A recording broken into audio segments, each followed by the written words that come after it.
He abandoned her at the altar, in front of 500 people, and said nothing. No apology, no explanation. Just turned his back and walked away amidst the flashing cameras and the cruel whispers of New York's elite. Valentina Moretti stood motionless in her ivory wedding dress, her heart broken before the whole world. But that was 3 years ago. Tonight, she's back, not to beg for forgiveness, not to cry one more time. She's back to burn everything he built.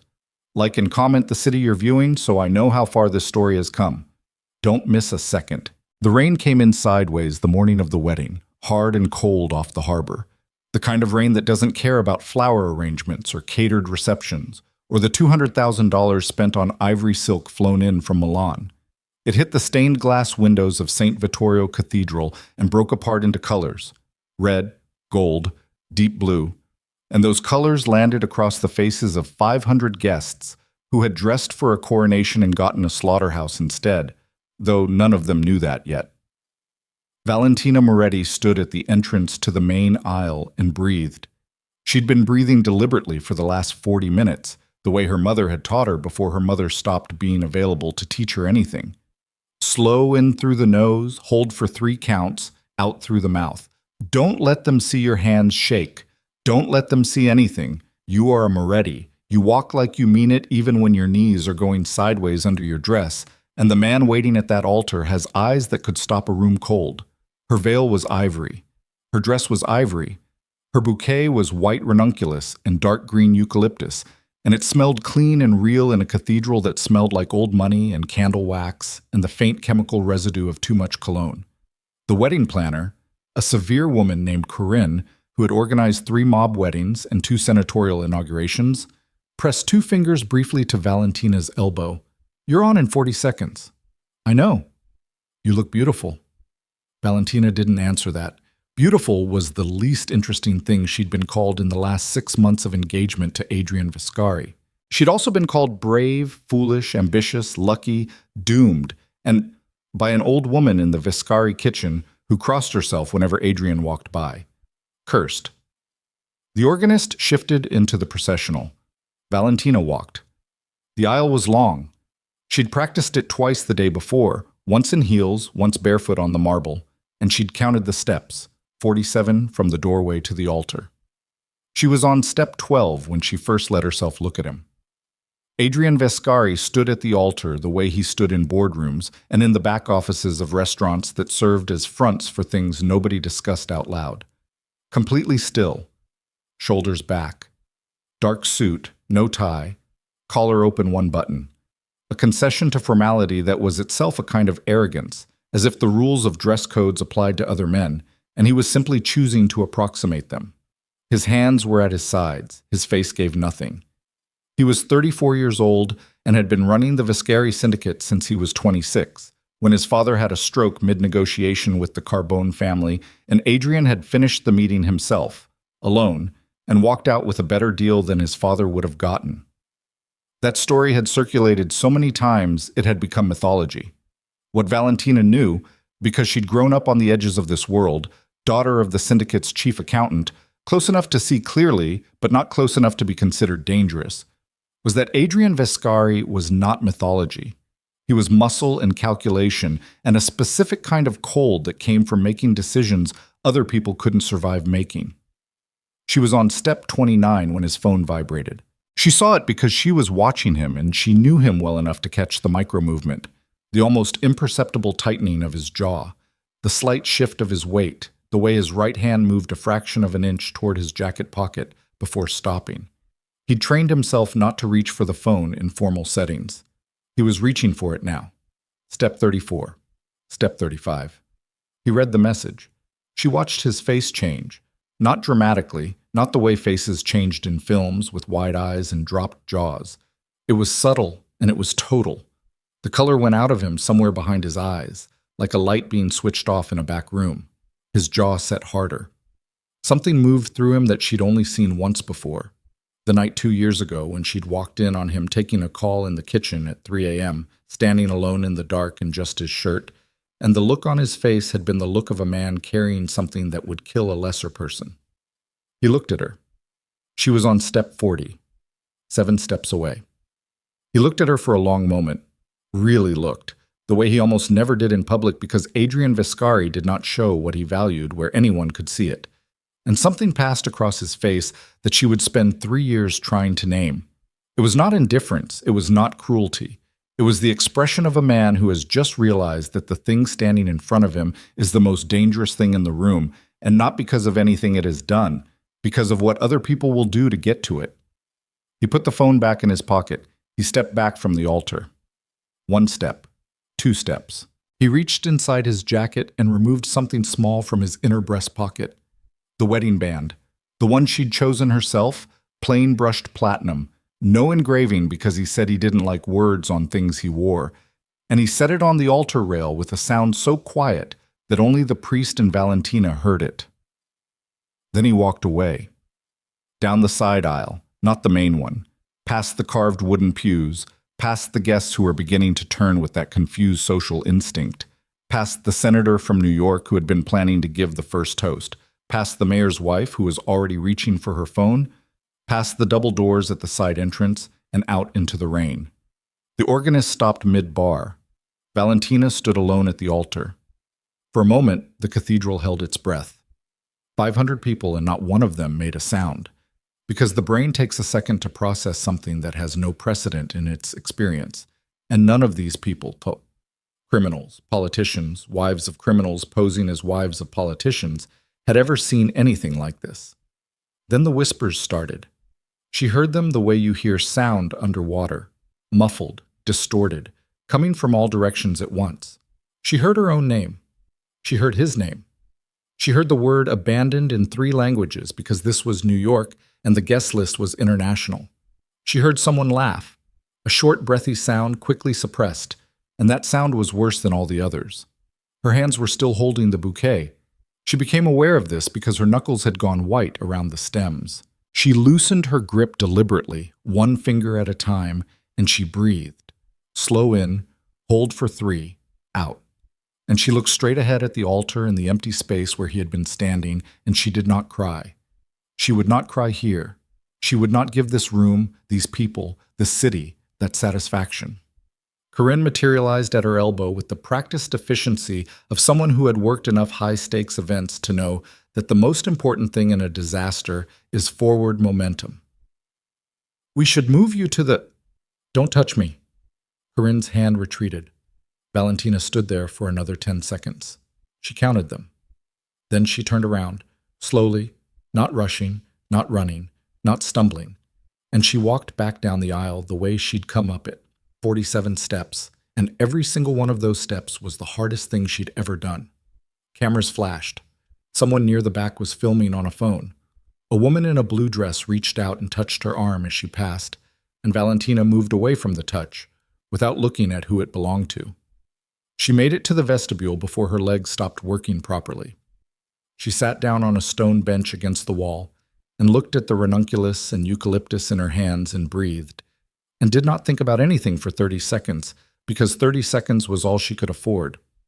Then she stood up, found Corinne, and said, in a voice that came out steadier than she had any right to expect, "Get me a car. Not the Viscari car. Any other car." By the time the car arrived, the first news alert had already gone live. By midnight, Valentina Moretti was the most photographed woman in America. By morning, she had disappeared entirely. The apartment Adrian had arranged for her, a floor of a brownstone on the Upper East Side that he'd had renovated and furnished without her input because he operated that way, making decisions and presenting them as completed facts, she did not return to it. She had 40 minutes before anyone thought to put eyes on that address. She knew this because she was a Moretti, and the Morettis had spent 30 years living inside the syndicate's operational logic. And if you grew up watching your father route money through shell companies at the kitchen table, while you did homework, you absorbed certain instincts, whether you wanted them or not. She took a cab to her aunt's apartment in Carroll Gardens. She had the dress cut off her in the bathroom, Corinne's emergency sewing kit, a pair of fabric scissors, and about 4 minutes of focused destruction.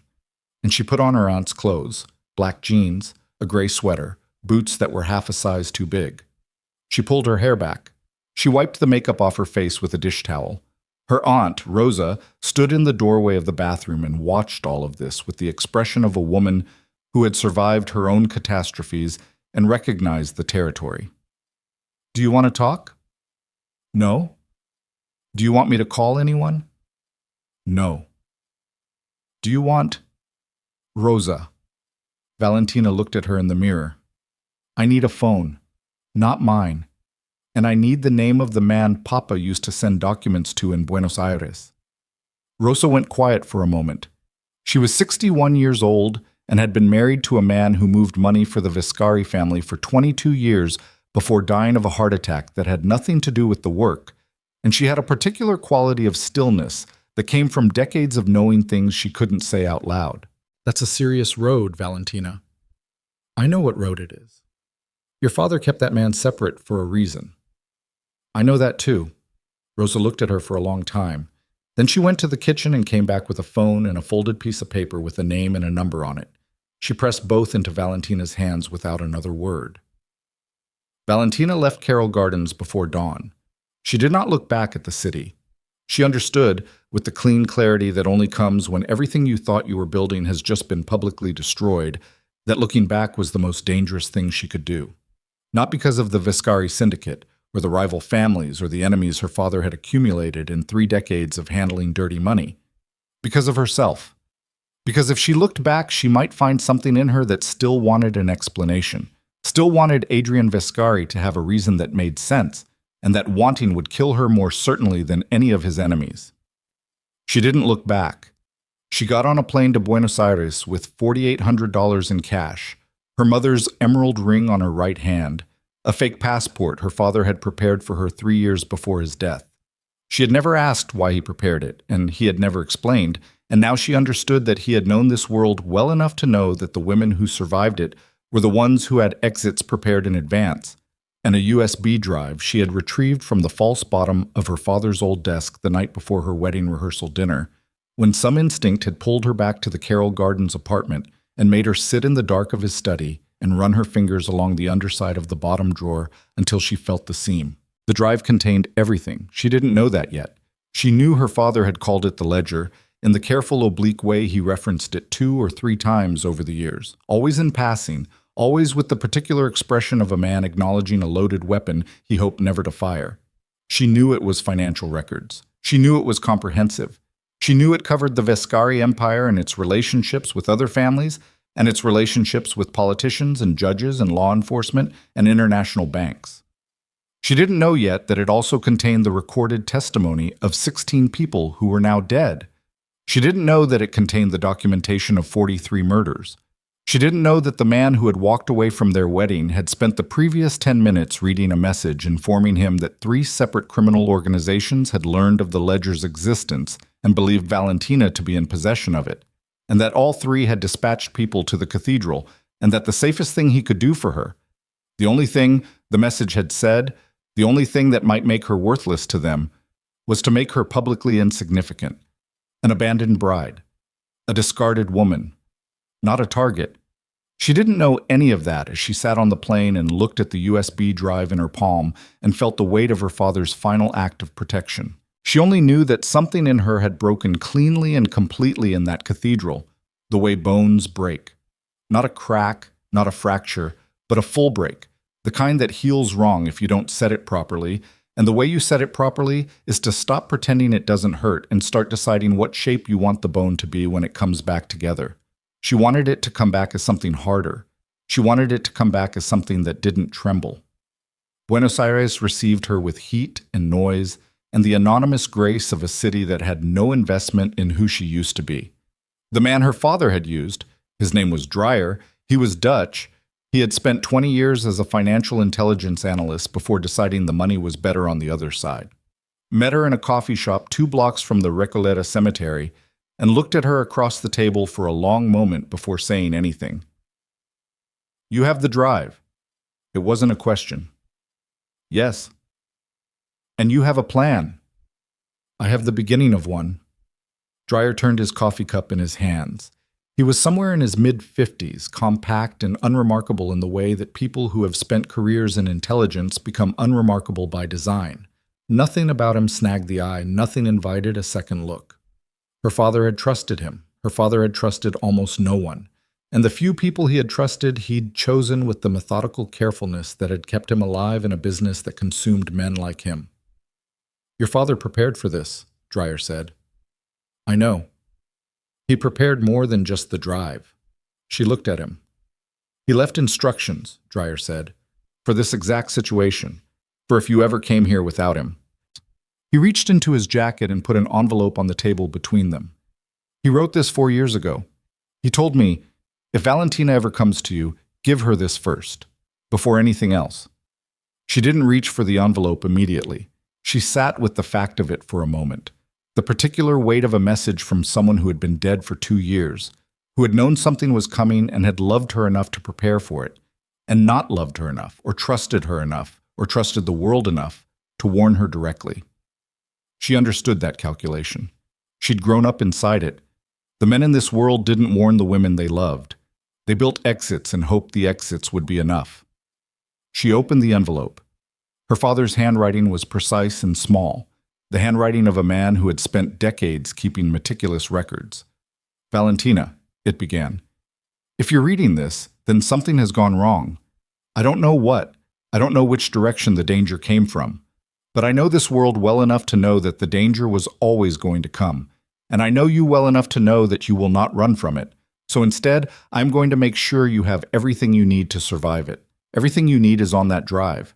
But the drive alone is not enough. A weapon without the knowledge to use it is just metal. What you need is understanding. You need to know what you're holding, and you need to know who wants it.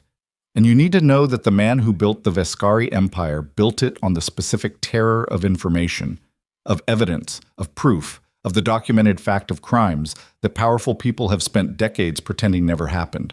That drive is not leverage, that drive is a bomb.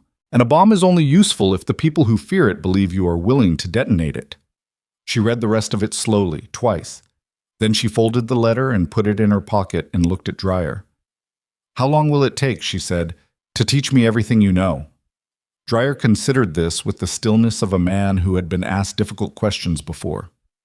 "To teach you everything? Years. To teach you enough to do what I think you're planning to do?"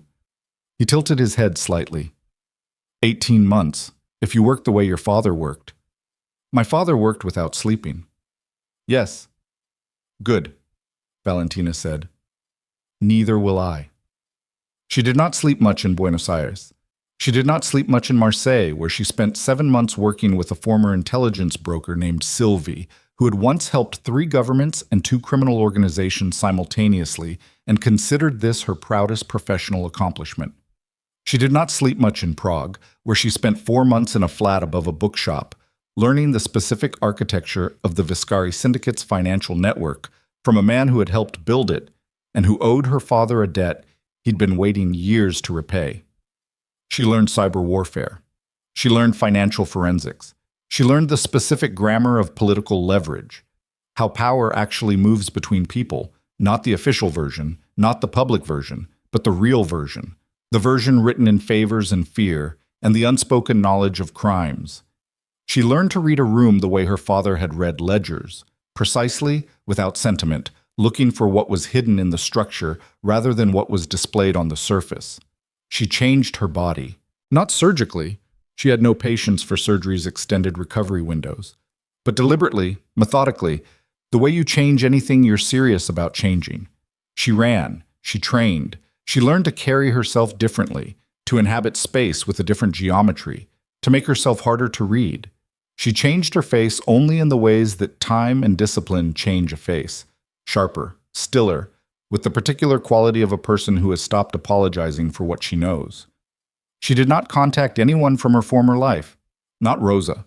Not any of the women she had known at the margins of the syndicate world, the wives and daughters and sisters who had been kind to her. Not anyone who could have been used as leverage against her or who could have been watched and traced back to her location. She missed Rosa with a physical ache that she allowed herself to feel for exactly 10 minutes each evening before redirecting the energy into work. This was a technique Sylvie had taught her. Grief doesn't disappear when you suppress it.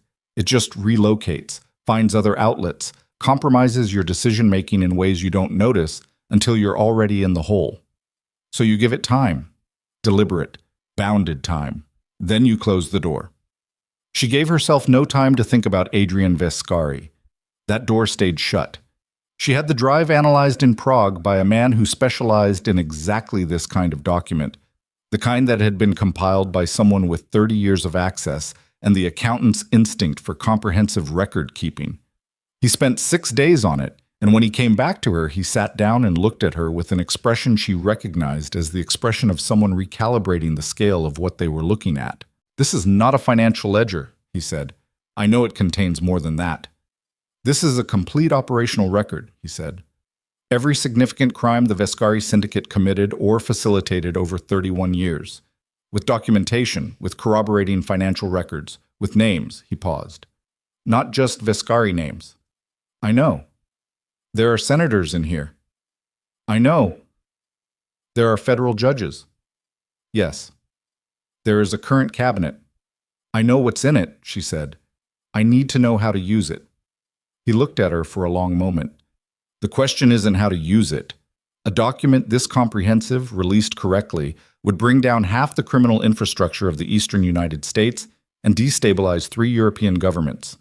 He set the drive carefully on the table between them. "The question is whether you're prepared for what happens to the person who releases it. Tell me." "You become the most dangerous person in the room," he said. "And then you become the most targeted person in the room. Those are not separate events. They happen simultaneously." Valentina picked up the drive. "Good," she said. She spent the final months building the architecture of what she was going to do. Not revenge. She was precise about the distinction, because revenge was emotional, and emotion made you sloppy, and she could not afford sloppy. Strategy. A plan with a detonation point and a contingency system and a specific target that was not just Adrian Vescari, but the entire machine he represented, the infrastructure of impunity, the network of men who had built themselves a world where consequences applied to everyone except themselves. The Vescari Foundation Winter Gala. It had been her entry point from the beginning, an annual event that gathered the most powerful criminals in America in one room under the cover of philanthropy. Senators and cartel brokers and corporate launderers and men who ordered assassinations from their offices on the 48th floor. Adrian hosted it. It was, she had come to understand, one of the most efficient corruption maintenance mechanisms in the country. One night a year when everyone who mattered to the machine could be in the same room, could see each other, could be reminded of their mutual implication. One room, one night. The most comprehensive criminal exposure document in American history. She built the upload system in the 6 weeks before the gala. A timed release, at midnight unless manually canceled, to 47 journalists, 3 international law enforcement agencies, and 2 digital archive systems that would make the information impossible to suppress once it went live. She built in redundancies. She built in authentication systems that would make the documents impossible to credibly deny. She bought a black dress. She had not worn black since the wedding. Ivory, gray, the occasional dark blue, but never black. Black had felt too close to mourning, and she was not mourning. She was building. But for this, she wanted black, specifically because black was not the color of grief. Black was the color of women who had decided something. The dress was silk, cut simply. She wore diamonds, her mother's, not Adrian's, and her hair down, and when she stood in front of the mirror in the hotel room on West 57th Street on the night of the gala and looked at herself, she barely recognized the woman looking back.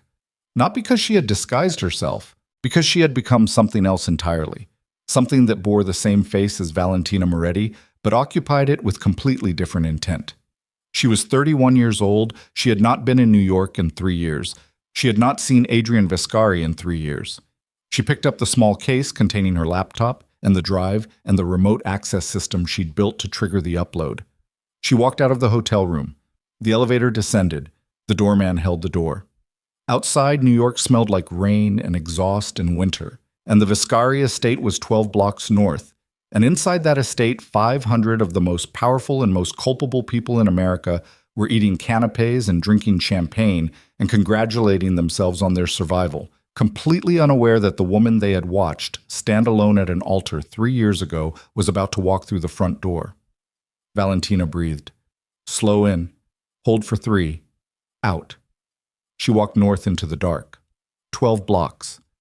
And every step felt like the 47 steps she'd taken up that cathedral aisle 3 years ago. Except this time she was not walking towards someone. She was walking towards something she was going to finish herself. The estate blazed with light ahead of her, windows glowing gold against the black winter sky, music drifting faintly through the cold. The whole performance of wealth and legitimacy working exactly as designed. Beautiful and impenetrable and absolutely convinced of its own permanence. She pushed through the front gate. The man at the door, Vescari security, she recognized the cut of the jacket, the particular stillness of men trained to look relaxed while watching everything, held out his hand for her invitation. She gave it to him. He looked at the name on the card. His face did something involuntary and specific. Valentina met his eyes and did not look away. He stepped aside. She walked into the light. And somewhere inside that ballroom, 40 feet and 3 years and 1 destroyed life away from where she now stood at the top of the entrance stairs, Adrian Vescari was mid-sentence in a conversation with a federal prosecutor he had been managing for 6 years, and stopped. Because he had trained himself over 3 years not to see her in crowds. He'd broken that habit in the first year, when the mind keeps finding faces that look like the one you've lost. Same jawline, same way of carrying the shoulders. And he'd learned to shut it down, to correct the error, to stop looking. So when he saw her at the top of the stairs, he shut it down. He corrected the error. He looked again. She was still there. The color went out of his face. And Valentina, from across a room full of the most dangerous people in America, saw it happen. Saw the exact moment Adrian Vescari understood that his careful, controlled, protected world was about to end. And the color went out of his face and then came back wrong. Too controlled, too deliberate, the color of a man who has just absorbed a shock and is already processing it into something usable. That was Adrian Vescari's specific genius and his specific damage. He converted everything into information. Fear became assessment. Grief became calculation.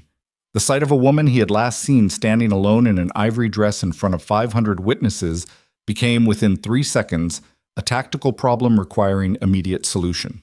He excused himself from the federal prosecutor with a word and a hand on the shoulder, smooth, unhurried, nothing to see, and moved toward the edge of the room. Valentina watched him do it. She had watched him work rooms for 2 years of their engagement, had watched him move through crowds with that particular quality of controlled gravity, everyone orienting toward him slightly without quite knowing why, the way a room adjusts to a change in atmospheric pressure. She had found it mesmerizing once. She had spent 3 years learning to find it instructive instead. She did not move toward him. She moved toward the bar. The bartender, young, nervous, too aware of who was in the room, poured her champagne without being asked, and she took the glass and turned to face the room and let herself be seen. That was the first stage. Presence. Letting the room absorb the fact of her before anyone had a chance to manage the information. She could see it propagating already, table to table, the double takes and the whispered consultations, the reaching for phones that was the modern equivalent of a town crier. A man she recognized, Senator Hargrove, whose name appeared 47 times in her father's ledger in connection with 3 separate money laundering operations, went the color of old chalk when he saw her. Good. A woman in red, the wife of a Carbone family lieutenant, gripped her husband's arm and said something low and urgent. The husband looked up, looked at Valentina, looked away too fast. Also good. "You have approximately 4 minutes," said a voice at her left elbow, "before Adrian gets to you. Possibly 3. She didn't look at the speaker. She'd placed him in the room 20 minutes before she'd walked in. Martin, who had been her logistics contact for the last 8 months, who looked like a bond trader because he had spent 6 years being one before pivoting, and who was currently holding a glass of scotch and looking at nothing in particular. "I know," she said. "The secondary server is live.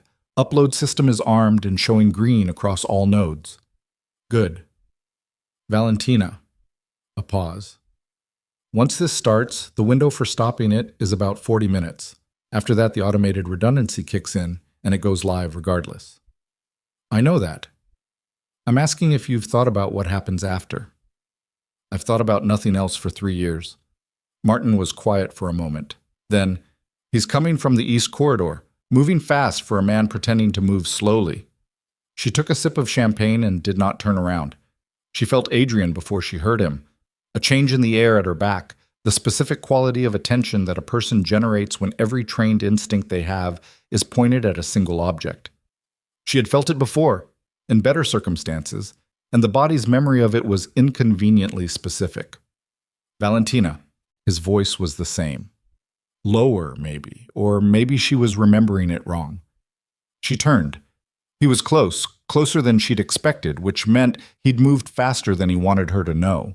His face was composed now, the shock metabolized into something unreadable, but his eyes were doing something he couldn't fully control, moving over her face with a rapid precision that wasn't assessment. It was the opposite of assessment. It was recognition, involuntary and total, the way the body recognizes something it has been looking for, even when the mind has given up the search. She let him look. "Adrian," she said, "you're alive." Clearly. I looked. He stopped, started again. "You need to come with me. Right now. This room is not safe?" She tilted her head slightly. "I've been in unsafe rooms before. You put me in one 3 years ago. I survived that one too." Something moved across his face. Not guilt exactly. Adrian Viscari had not built what he'd built by being susceptible to guilt, but something adjacent to it, something that lived in the same neighborhood. He was quiet for a moment. Around them, the ballroom was doing the thing ballrooms do when powerful people sense a shift in the room's gravity. Conversations continuing with mechanical surface normality, while every set of eyes in the space did its own covert tracking.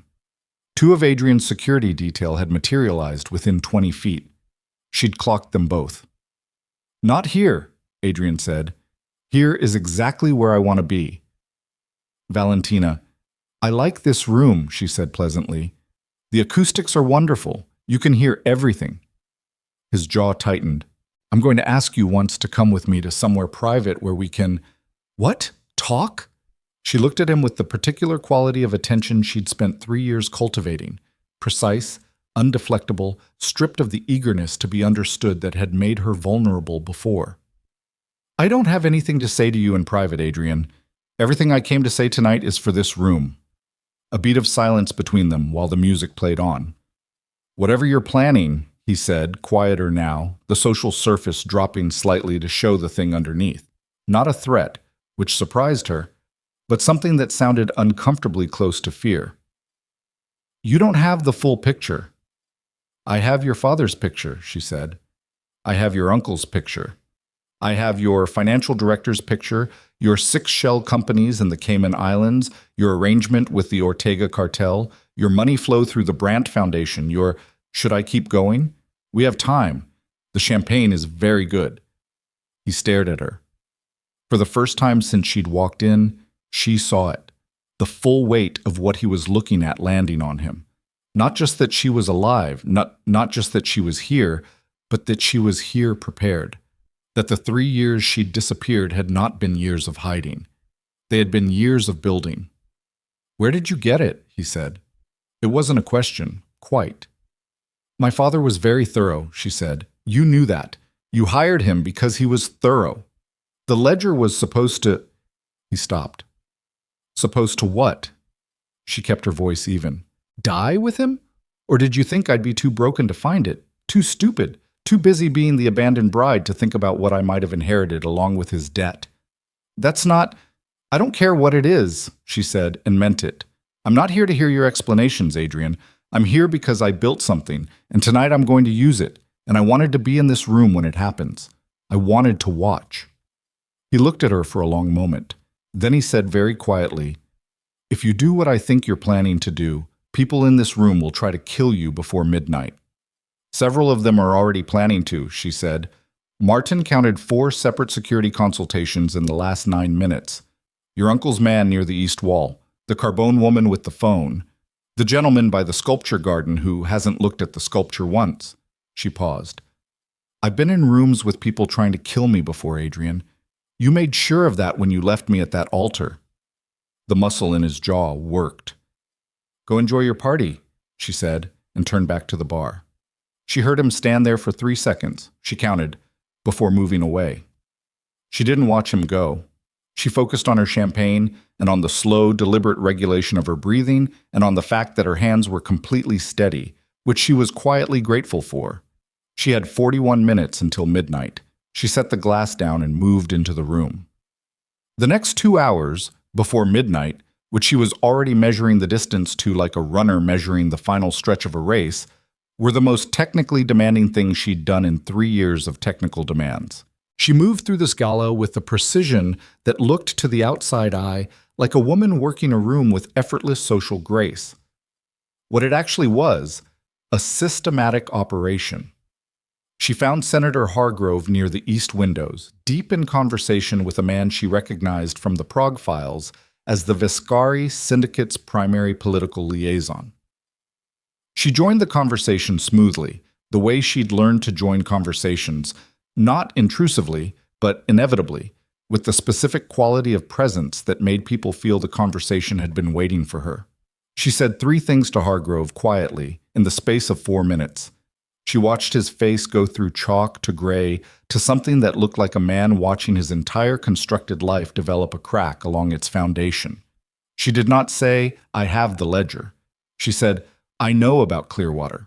She said, "The March 2009 wire transfer from the Brandt account." She said, "The name Yolanda Reyes, who disappeared in 2011, whose family was told she'd moved to Mexico, whose actual fate is documented in 30 pages of materials that will be in the hands of international journalists in," she checked her watch briefly, 37 minutes. Hargrove reached for her arm. "We can talk about this," he said. His voice had lost its senatorial register entirely. What was underneath it was just a frightened man. "Whatever you need." "I don't need anything from you," she said, stepping back from his reach with a naturalness that didn't look like retreat. "I'm just being courteous, giving you time to call your lawyer." She moved on. The Carbone woman. Her name was Elena. She'd been at 2 of Adrian's previous galas. She wore red every year and always looked slightly too aware of every exit. Tracked Valentina across the room with the specific attention of someone who has been given instructions and is monitoring compliance. Valentina tracked her tracking. The man her father's files called Carbone's enforcement chief was near the bar. Another was positioned near the main entrance. She detoured through the museum wing. The estate's museum wing, a long gallery of 19th century European paintings that the Viscari family had acquired with the specific enthusiasm of men who understood that cultural legitimacy was a kind of currency, was less crowded than the main ballroom. Lower lighting, more columns, better acoustics for a private conversation, which was presumably why Adrian had positioned himself at its entrance when she came around the corner and found him waiting. She stopped. He was alone, which either meant he trusted her enough not to need backup, or he didn't want witnesses for what he was about to say. She assessed the second option as more likely and more interesting. "My uncle is here tonight," he said, without preamble. "I know, Lucien. He's been here since 7. He arrived separately from the main guest list, which means he has his own agenda for the evening." She paused. "Which I also know about." Adrian's expression shifted. "What do you know about Lucien?" "I know he was the one who sent you the message at the cathedral." Silence. "I know he intercepted the communication about the ledger and reframed it for you. Specifically, I know he told you that 3 organizations had become aware of the ledger's existence and had sent people to the cathedral, and that publicly discarding me would make me a worthless target." She watched his face. "I know that part was true. What he didn't tell you was that he was the one who leaked the ledger's existence to those organizations in the first place. He manufactured the crisis that gave him the pretext to get you to do what he needed you to do." The muscle in his jaw, the particular stillness that Adrian Viscari went to when he was absorbing something that was reorganizing the architecture of what he understood. "You've known this," he said, "for approximately 14 months. And you didn't—" He stopped. "What? Warn you?" She looked at him steadily. "You abandoned me at our wedding, Adrian, in front of 500 people, and you didn't warn me either, so—" His jaw tightened further. She could see him working the logic of it, could see the moment he followed the thread of Lucian's manipulation back to its source and began to understand the full shape of what had been done to both of them. It moved across his face like weather. He wanted the ledger, Adrian said. He wanted the empire. The ledger was the mechanism. If the ledger goes public while you're in charge, you go down with it. If you're discredited, destabilized, if your most public act in the last 3 years is humiliating your bride at the altar, the syndicate's internal factions move against you. Lucien steps in to stabilize. He'd been building toward it for years. She paused. My father knew. He documented it. Lucien's conversations with the rival families, his communications with the men he'd been quietly positioning, it's all in the ledger. Why are you telling me this? The question was direct and it deserved a direct answer. She gave it to him. I'm not telling you to protect you, she said. I'm telling you because you're going to find out in about 30 minutes anyway when the upload goes live, and I want you to understand what you're looking at when you see it. I want you to know exactly what Lucien did. I want that to be the last clear thing you understand about your family before your family stops existing. Adrian was quiet.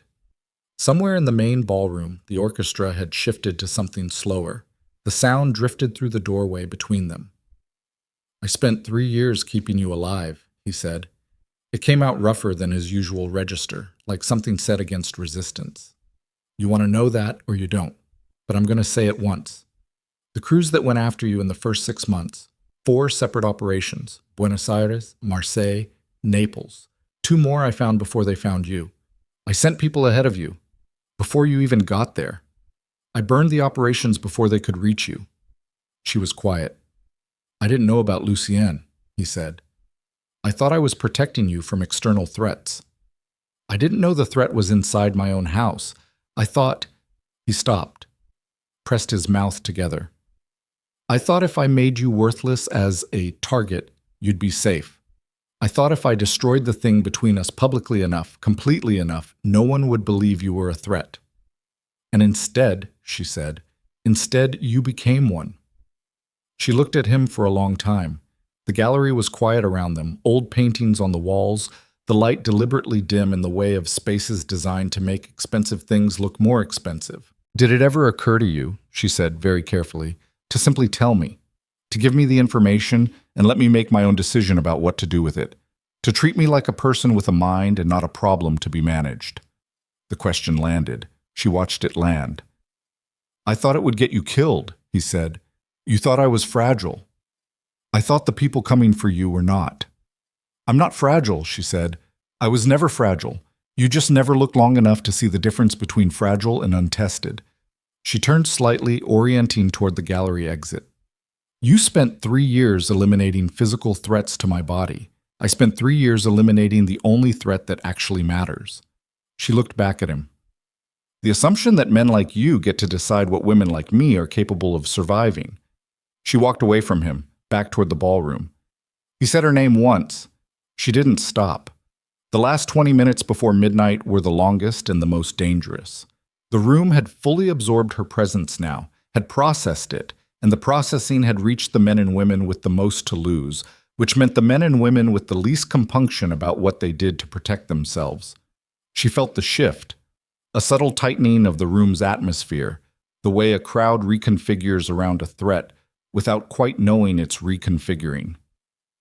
She was on the east side of the ballroom, near the corridor that led to the estate's lower level and the server infrastructure she'd accessed 2 weeks earlier during what had been logged as a routine maintenance visit, when Elena Carbone appeared at her side. Up close, Elena was harder looking than the red dress suggested. Early 40s, probably. Eyes that had learned to watch without appearing to watch. She put a hand lightly on Valentina's elbow, the social gesture that was also a physical claim, and leaned in close. My husband would like to speak with you privately, she said. He's been generous with people who have been reasonable. I don't need generosity, Valentina said pleasantly. You need to be alive at midnight, Elena said, the pleasantness entirely gone now, which is a kind of generosity when you think about it. I think about it differently, Valentina said. She removed Elena's hand from her elbow, calmly, the way you remove an obstacle, without drama, and continued toward the corridor. Behind her, she heard Elena say something low and sharp into a phone. She moved faster. The corridor was empty, lit by wall sconces at 15-foot intervals, the floor the same marble as the main rooms but less polished, more utilitarian. She counted doors, storage, service access, mechanical. There, the third door from the end, the one she'd unlocked during the maintenance visit and relocked with her own hardware. She pushed through it. The server room was small and cold and humming with the specific sound of machines processing invisible information. She set her case on the floor, opened the laptop, and pulled up the upload interface. The countdown read 11 minutes and 40 seconds. All nodes green. The timed release would go without her if she didn't cancel it. The whole system was built to function even if she was incapacitated. But she needed to confirm that the final authentication key had propagated correctly to all 47 distribution points. She worked quickly, checking node by node. She was on node 31 when the door opened behind her. She turned. Lucien Vescari was 61 years old and looked like what he was, a man who had spent 4 decades doing the parts of terrible things that required patience rather than violence. He was not physically imposing. He was the kind of man who hired physically imposing people. He was dressed impeccably in a charcoal suit, and he was carrying a glass of red wine, and he looked at her with an expression of almost paternal disappointment that made something cold move through her chest. "Your father," he said, stepping inside and letting the door close behind him, "was a remarkably talented man. Genuinely. I always said so." He looked at the laptop screen. He was also, ultimately, a fool. He believed that evidence had power. That proof meant justice. That if you documented things carefully enough, the documentation itself would correct the world. He tilted his head slightly. It doesn't. Power corrects the world. Evidence is just something power uses when it needs a pretext. Valentina's hands were still on the keyboard. 6 minutes, Lucien said, glancing at the countdown. "I know how the system works. Dreyer built something similar for a client of mine in 2019. The architecture is elegant." He looked at her. "The authentication key is what matters. Without it, the upload doesn't complete. I need you to give it to me." "No." "Valentina." He said her name with a kind of tired patience that she understood was calculated. "You're not the first person to try to burn this empire down. You're not even the most capable. What you are is someone who has been useful to me by destabilizing Adrian, by accelerating the timeline of his internal fractures, and who has now reached the limits of that usefulness." He set the wine glass down on a server rack. "I don't want to hurt you. I want the key.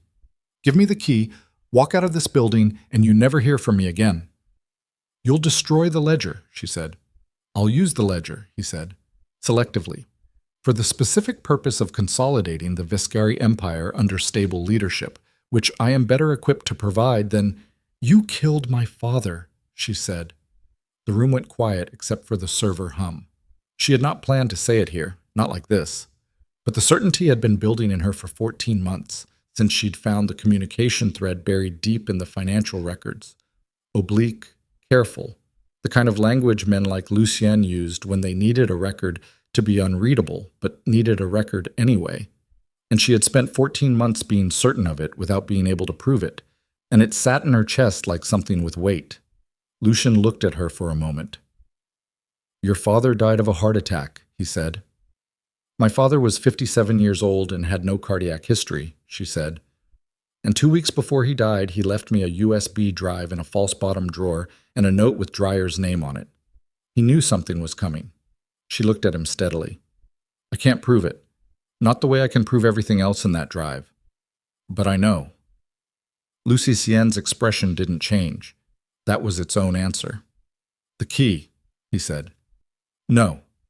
He reached inside his jacket. She hit the manual override. On the laptop screen, the countdown disappeared and was replaced by a single line of text. "Upload initiated. Manual trigger. Cannot be cancelled. 4 minutes ahead of schedule." Lucien looked at the screen. Valentina stood up and faced him. "It's done," she said.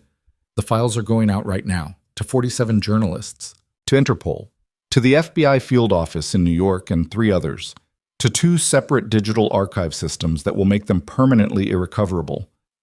She watched him absorb this.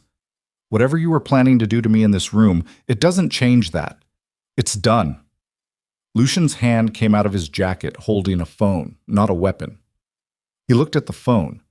He looked at her. And she understood, in that moment, watching the calculation move through Lucien Vescari's face, the rapid inventory of what was still controllable, what could still be contained, what the next 12 hours looked like from here, that she had been wrong about one thing. She had planned for the upload to be the end of the operation, the detonation point, her father had called it. The moment everything changed, what she hadn't fully accounted for was what came after the detonation. The moment a man with nothing left to lose and a lifetime's worth of contingency plans looked at the person who had just destroyed his empire and made the specific calculation that a dead woman could not testify, and a dead woman could not authenticate documents, and a dead woman could not stand in front of a federal grand jury and say, "I built the system that sent you that file." Lucien Vescari put the phone in his pocket. He looked at her with the expression of a man who has moved from one category of problem solving to Lucien Vescari put the phone in his pocket and looked at her with the expression of a man who has moved from one category of problem solving to another. And the second category had no paperwork in it. Valentina had 3 seconds to make a decision. She made it in 1. She grabbed the laptop off the server rack, slammed it shut, and moved left. Away from the door he was blocking, toward the secondary access panel she'd mapped during the maintenance visit, the one the estate's security schematics listed as mechanical access only, the one that connected to the service corridor running beneath the east wing. She hit the panel release with her shoulder because her hands were full, and it opened harder than she'd expected, the edge catching her upper arm with enough force to send a white spike of pain up into her shoulder socket, and she went through it anyway. The service corridor was narrow and dark, and smelled like old concrete and machine oil. Emergency lighting only, pale yellow strips along the floor, spaced every 20 feet. She ran. Behind her she heard Lucien's voice, unhurried, speaking to someone on the phone. Not shouting, not chasing her himself. That was the thing about men like Lucien. They didn't chase. They directed. They were always already 3 steps ahead in the architecture of violence, and the actual physical work was handled by people who were paid to handle it. She had maybe 90 seconds before those people knew where she was. She ran harder. The corridor branched left toward the kitchen service area and right toward the estate's underground parking structure. She went right, not because parking was the destination, but because the structural plans she'd memorized showed a stairwell at the north end of the parking level that came up inside the ballroom's antechamber, inside the main building, inside the perimeter that Lucien's people would be moving to lock down from the outside in. This was the calculation. Outside was exposure and open ground, and men with Lucien's instructions. Inside was chaos, 500 people, the specific protection of crowds and witnesses. The upload was done. The files were going out right now, this second, to 47 distribution points. What mattered now was getting to a space too public for Lucien to clean up quietly. She hit the stairwell door and took the stairs 2 at a time. Her shoulder was broadcasting a continuous signal of objection that she filed and ignored. She'd had worse. Sylvie had made sure of that in Marseille, in a converted warehouse that served as a training facility, in the specific philosophy that the body has to know. Pain is survivable before the mind will stop flinching away from it.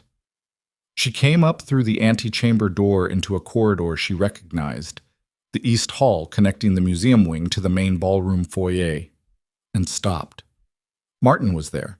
He was standing against the wall with his jacket open and his hands visible, which was the posture of a man who has just been told to stand still by someone with the authority to make standing still the correct choice.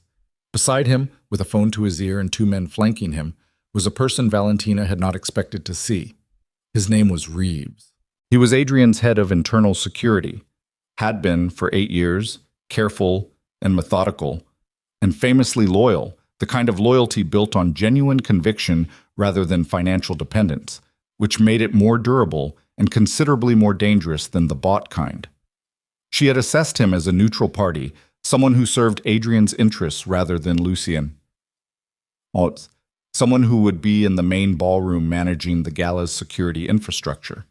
He was not in the main ballroom. He was here, with Martin against the wall. And when he looked at her, there was no surprise in his face. That absence of surprise was the first thing that hit her.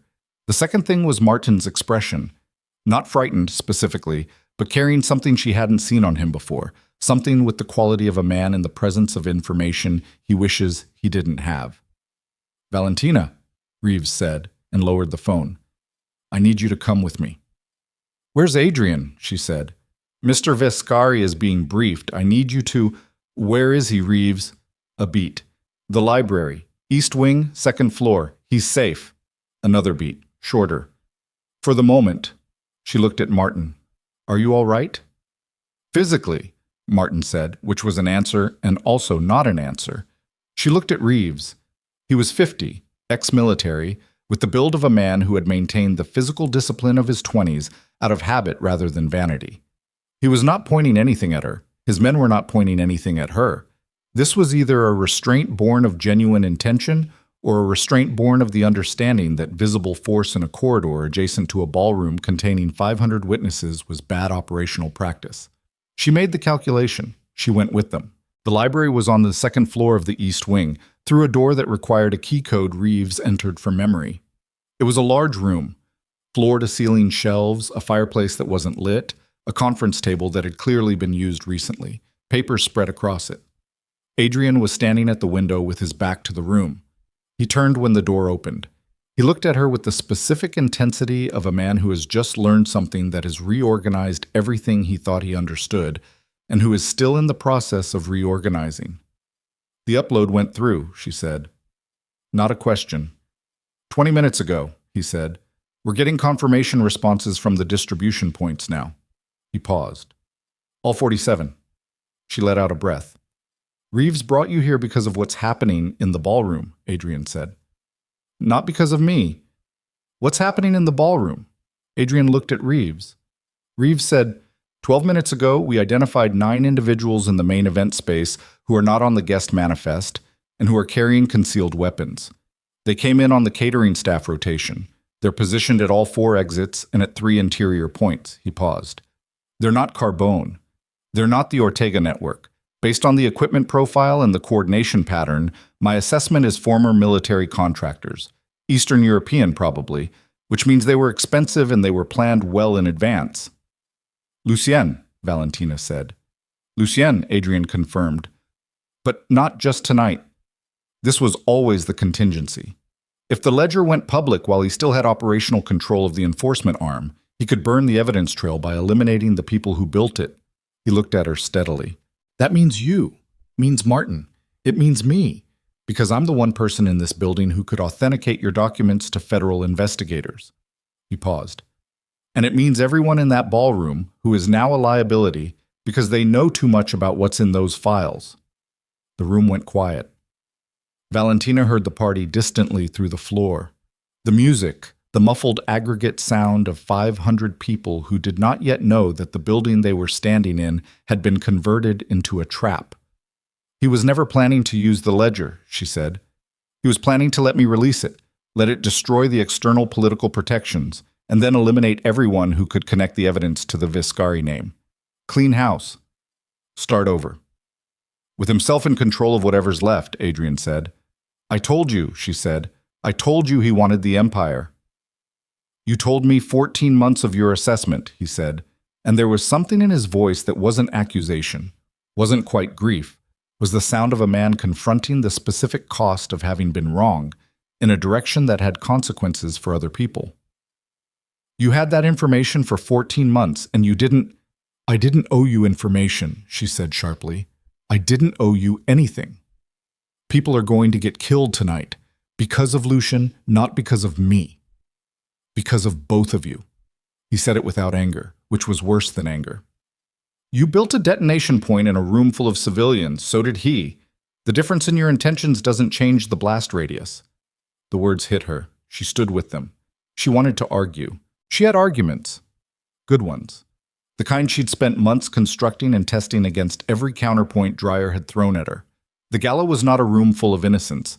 The guests were the machine, the senators and judges and financial architects of 20 years of organized crime. They were not collateral damage. They were the target.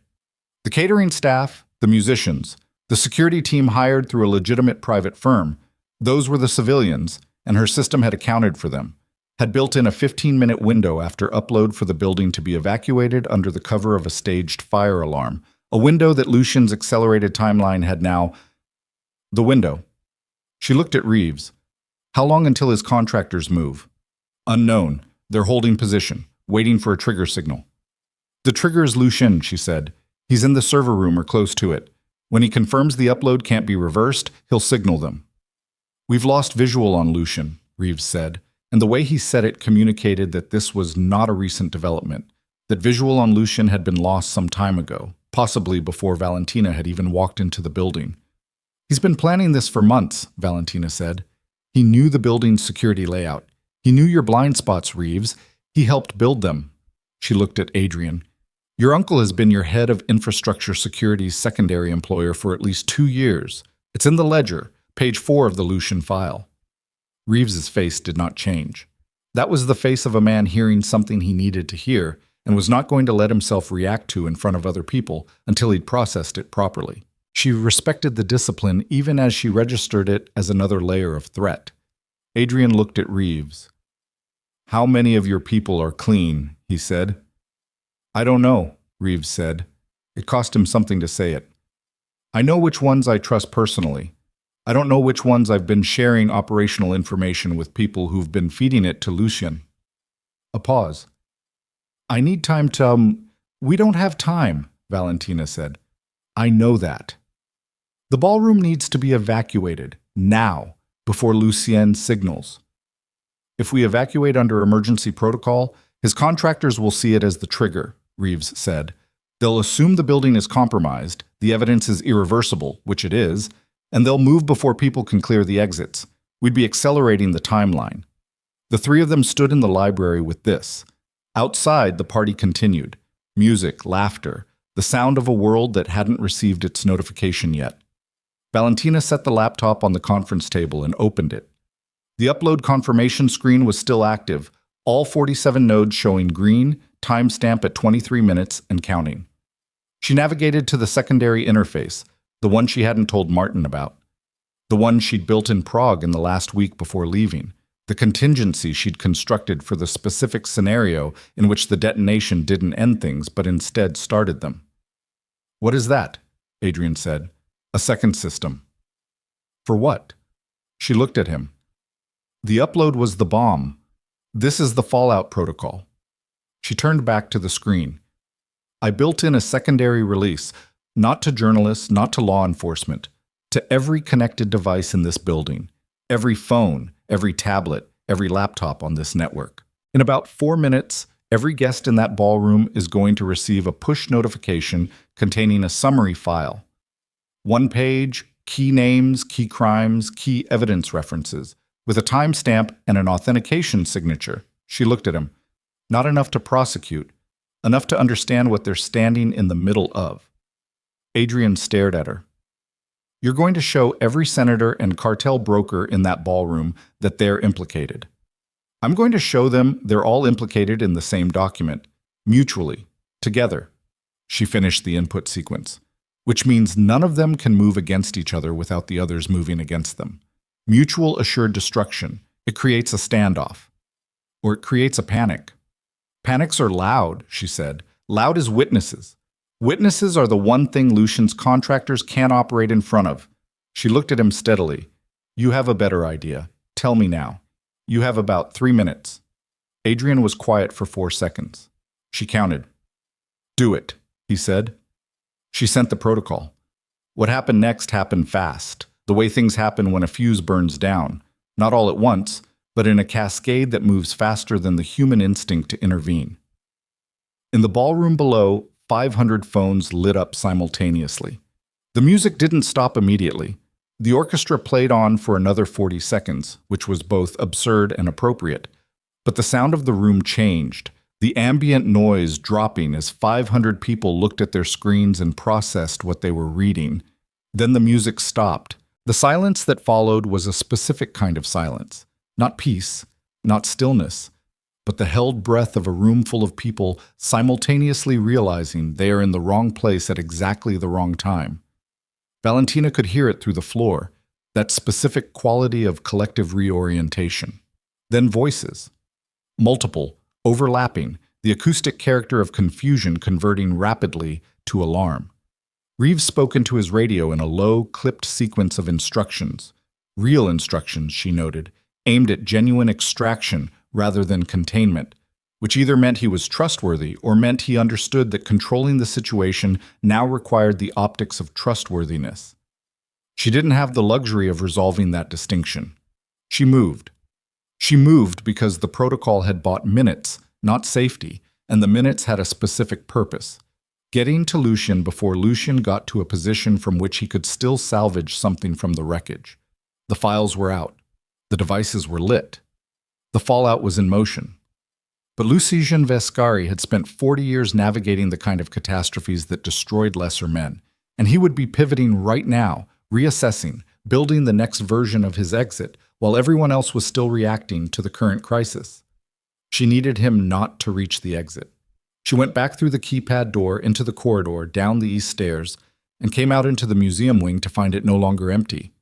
Two men were moving through the gallery toward her, moving wrong. Too deliberate, too coordinated for panicked guests, hands held loose at their sides in the specific way of people used to reaching for things quickly. Lucien's contractors. She'd been right that they'd move when the building went loud. She went sideways through a doorway into a secondary gallery. Smaller, lower ceiling, a single large painting covering most of the far wall, a bronze sculpture on a plinth near the center. She heard them follow. She moved around the sculpture and put it between her and the door, and assessed. 2 entry points. The door she'd come through and a second door on the opposite wall, currently closed. The sculpture was bronze, roughly 5 feet tall, a man on horseback, heavy enough to be a serious physical obstacle.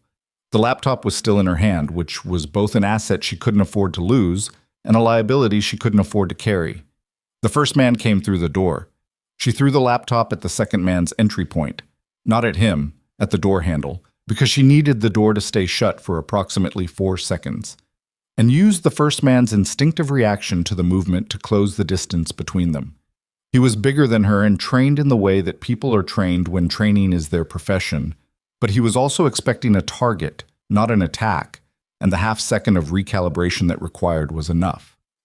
She got inside his reach, used his own momentum, felt the impact in her shoulder, the same white spike, worse now, and redirected him into the plinth. The plinth went over. The sculpture went over with it. The sound was extraordinary, bronze on marble, a collision that rang through the gallery like a struck bell. And the first man went down with the plinth's corner catching his temple, and he stayed down. The second man came through the door anyway, door handle or not, and he was faster and smarter, and he had a weapon in his hand now, not a gun. Too loud, too much aftermath, something shorter, and Valentina was already moving, but the gallery was small, and she had nowhere to. The door on the far wall opened. Adrian came through it. What happened in the next 12 seconds she would later be unable to reconstruct in precise order, only in impressions. The sound of impact. The specific physicality of Adrian Vescari when he moved with real intent. Not the controlled stillness of public spaces, but something older and more direct, the movement of a man who had grown up in violence and never entirely left it behind. The second contractor went down. Not cleanly, not quickly, but finally. Adrian straightened. His jacket was torn at the shoulder. He was breathing harder than she'd ever seen him breathe. He looked at her with an expression that was stripped of every layer of social management he'd spent years constructing. No calculation, no control, just a man standing in a gallery full of destruction looking at the only other person in the room. "You're hurt," he said. "I'm functional," she said. "Where's Lucien?" His jaw worked. "That's why I came through that door. I found where he went." He looked at her steadily. "Valentina, before I tell you, I need you to be prepared for something." She looked at him. "The server room," he said. "The maintenance visit 2 weeks ago, the one you used to set up the upload system." He paused. Lucien knew about it. He couldn't have. He knew, Adrian said. He knew the date, the time, the technical specifications of what you installed. He knew because someone told him. The gallery was quiet. Distantly, the sounds of the ballroom in controlled chaos. Voices, movement, the particular acoustic character of a large space being evacuated, filtered through the walls. Valentina stood with what Adrian had just said and felt it begin to land, the full weight of it, the specific horror of what it implied. "Martin," she said. Her own voice sounded strange to her, flat, like a surface from which everything had been removed. Adrian was quiet. "Martin," she said again. "I'm sorry," Adrian said. Not as a social reflex, as a statement of fact. She stood with it. She breathed. She looked at the overturned sculpture on the marble floor, the bronze horse and rider on their side, a posture of defeat that no one had designed. And she went through the inventory of everything Martin had known: the server architecture, the node list, the authentication key structure, the building access protocol, the timeline, everything. "How long?" she said. "We don't know exactly. Reeves found a communication thread in the last hour. It goes back at least 4 months. 4 months. Prague. The final technical build, the last stage, the period when she'd been most focused and most trusting because the end was in sight and Martin had been with her for 8 months and she had tested him and he had held and she had trusted him. She had built him into the architecture of the plan. The way you build a load-bearing wall, as something foundational, something that supports everything above it. And 4 months ago, maybe longer, Lucien Vescari had found the price of that wall and paid it. "The Fallout Protocol," she said. "The second system. The push notification to the devices." She was running the logic as she spoke, and she already knew the answer before she finished the question. "He told Lucien about it." "We think so." "Which means Lucien knew the standoff was coming. He prepared for it." She looked at Adrian. "His contractors aren't standing down. The mutual assured destruction logic. He already built the counter. He has something that breaks the standoff." She looked at the door Lucien's men had come through. "What is it?" Adrian reached into his jacket. He pulled out a phone, not his, she didn't recognize it, and held it toward her. On the screen was a photograph, taken tonight, in this building, in the last hour. It showed a room she recognized as the estate's private office on the 3rd floor. It showed 2 people in that room. One of them was Rosa, her Aunt Rosa, 61 years old, in the gray cardigan she wore on winter evenings, sitting in a chair with the particular posture of a woman who has been placed in a chair by someone else and told to stay in it. Valentina looked at the photograph for a long time. She was aware of her own breathing, the slowness of it, the deliberate mechanical quality of continuing to perform the function of being alive, while the specific private architecture of everything she had protected herself with for 3 years, the distance, the discipline, the careful refusal to look back, cracked open from the inside. Rosa had stayed in Carroll Gardens. Rosa had stayed in the city, in the apartment, in the life, because Valentina had told her to stay and had told her she was safe, and had believed it because Rosa was not connected to the plan. Rosa was not connected to anything. After that first night, Rosa was just an old woman in a gray cardigan who made coffee and asked quiet questions, and had handed her daughter's daughter a phone and a folded piece of paper without a word 3 years ago. Lucien had been watching longer than Valentina had known, longer than Martin had known, possibly. Long enough to find the one thing in Valentina's life that wasn't about strategy. "He wants the authentication key," Adrian said quietly. "Not to stop the upload. He knows that's done. He wants the key because without it, the documents can be contested, challenged. With it, the authentication is bulletproof. Every file is irrefutably certified." He paused. He's not trying to stop the exposure anymore. He's trying to control it, weaponize it selectively. Another pause. "He'll release Rosa when you give him the key." Valentina looked at the photograph.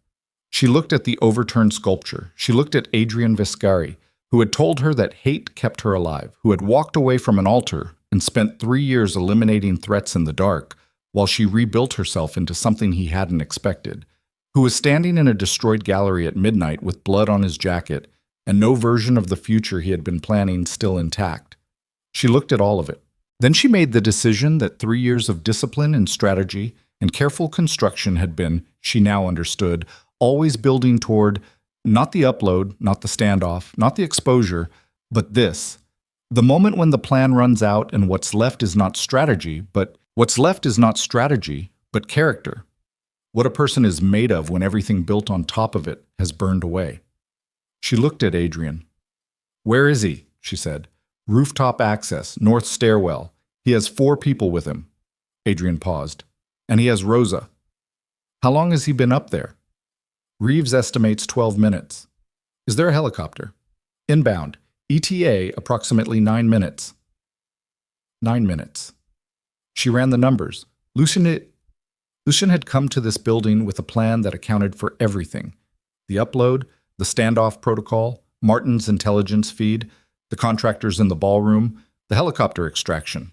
He had built a version of tonight in which he walked out of a burning empire carrying the one key that turned 47 files from evidence into a weapon he controlled. He had built it carefully, and he had built it well, and it was still, despite everything, mostly intact. Except for one variable he hadn't accounted for. Her. Not the plan, not the documents, not the technical architecture.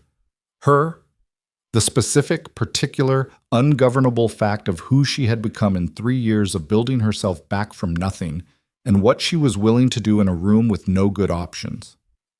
"I need 2 things," she said. "Tell me. Your security override for the rooftop access door, and I need you to not follow me." Adrian looked at her for a long moment.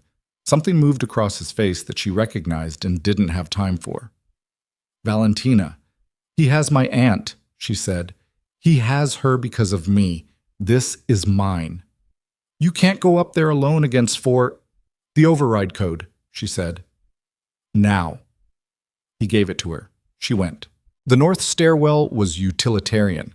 Concrete metal handrails, fluorescent lights that buzzed at a frequency that felt like pressure behind the eyes. She went up fast, shoulder screaming, the laptop gone now, nothing in her hands, nothing in her pockets except her phone, and the knowledge of the key Lucian wanted, the key she had memorized rather than written down because Dreyer had taught her that the most secure storage system is the one that disappears when you do. She was on the 3rd floor landing when she heard it. Above her, through the stairwell door, the specific acoustic signature of a helicopter approaching, still distant, maybe 4 minutes out now, the rhythm of rotors cutting through the winter air above Manhattan with the indifferent precision of machines that didn't know or care what they were being used for. 4 minutes. She stopped on the landing and breathed. Assessed. Lucian had 4 people with him, and Rosa, and a destination, and a timeline. He also had, she calculated, a particular problem. He needed her alive long enough to get the key. A dead woman's authentication code was useless. He needed her cooperative, which meant he needed her to believe cooperation was the only available path, which meant he needed her to arrive at this rooftop already broken, already processing the loss of Martin's betrayal and the threat to Rosa as events that had taken the fight out of her. He needed her to arrive as the woman she'd been 3 years ago at the altar. Trembling, cornered, out of options. She breathed. She was not that woman. She had not been that woman for a long time. She entered the override code and pushed through the rooftop door. The cold hit her first. Not gentle, not gradual. The full weight of December in New York at elevation, wind off the river carrying ice in it, the kind of cold that finds the gaps in your clothing and presses into them with something that feels personal. The rooftop was wide, a functional space. HVAC units, satellite infrastructure, a helipad outlined in faded yellow paint near the north edge. Manhattan stretched in every direction, 10,000 lit windows against the black sky, and the sound of it, that constant ambient murmur of the city, traffic and distance and human density, rose around her like a tide. Lucian was standing near the helipad. Rosa was sitting in a chair, an actual chair, which meant someone had carried it up here, which meant Lucian had planned this location in advance down to the furniture. With her hands in her lap and her back straight in the way she held herself when she was frightened and refusing to show it. She was wearing the gray cardigan. Her face when she saw Valentina cross the rooftop was a controlled composition that only cracked slightly at the eyes. 2 of Lucien's contractors were positioned at the helipad perimeter. The other 2 flanked Rosa's chair. All 4 were tracking Valentina from the moment she came through the door. Lucien himself looked unchanged from the server room, still composed. still carrying the particular stillness of a man who has never doubted his ability to navigate any situation he created. The wind moved his jacket. He didn't react to it. "You came alone," he said. "Yes." "Good." He looked at her with something that was almost approval, the way a man looks at a student who has finally gotten something right. "I wasn't sure you would. Some part of me thought Adrian would insist on, I told him not to come."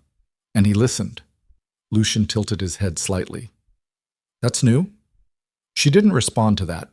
She was looking at Rosa, assessing, physically unharmed, alert, jaw set, hands still in her lap with the deliberate quality of a person who has been told not to move them and is choosing compliance as strategy rather than submission. "The key," Lucian said. "I want to hear you say what happens after." "You already know what happens after." "I want to hear you say it." He looked at her for a moment. Then, with the patience of a man who understood that the performance of reasonableness was itself a form of control. "You give me the key. My people verify it. I signal the helicopter. I leave. Rosa goes downstairs with you. Neither of you is harmed. In 6 months, when the dust settles and the syndicates have reorganized under stable leadership, I make arrangements for both of you to be permanently off the board. New identities, resources, a location of your choosing, clean exit. And the authenticated ledger becomes a management tool," he said.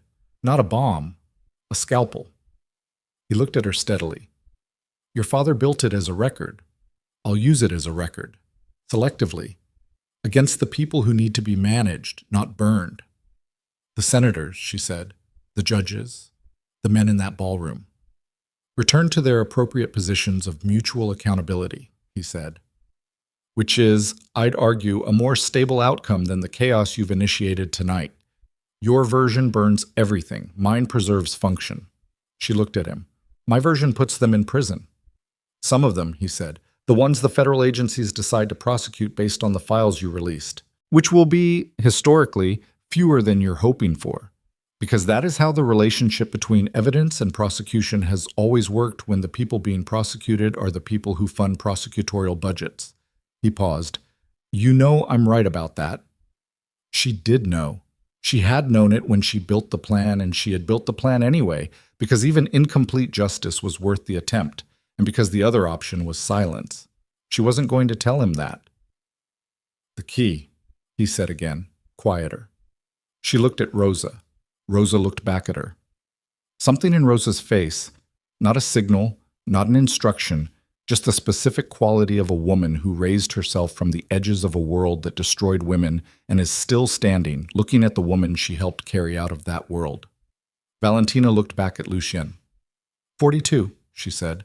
7, Delta, 19, Bravo, November 030. Lucien took out a phone and typed. He waited. The helicopter sound was closer now, maybe 90 seconds out, the rhythm of the rotors resolving from abstract noise into something specific and mechanical and final. The phone screen changed. Lucien looked at it. His expression shifted. Not dramatically. A small shift in the eyes, a tightening that in any other man might have been satisfaction, but in Lucien Viscari was the expression of a man whose assessment of a situation has been confirmed, which is a different thing entirely. Verified, he said. He looked up at her. You can go, he said.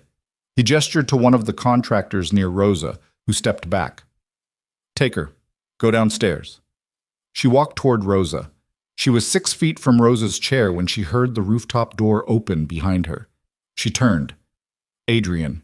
He came through the door without looking at her first, looking at Lucien, at the contractors, at the operational geometry of the space, and in his right hand was a compact radio unit, not a weapon, which was deliberate and also strange enough that it stopped the contractors from moving immediately, that half-second of calibration she'd used herself earlier tonight.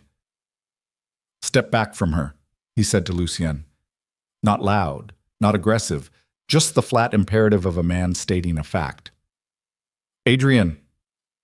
Lucien's voice carried the specific register of a man addressing a disappointment. This is finished. The key is verified. The key is wrong, Adrian said. The rooftop went still. Valentina looked at Adrian.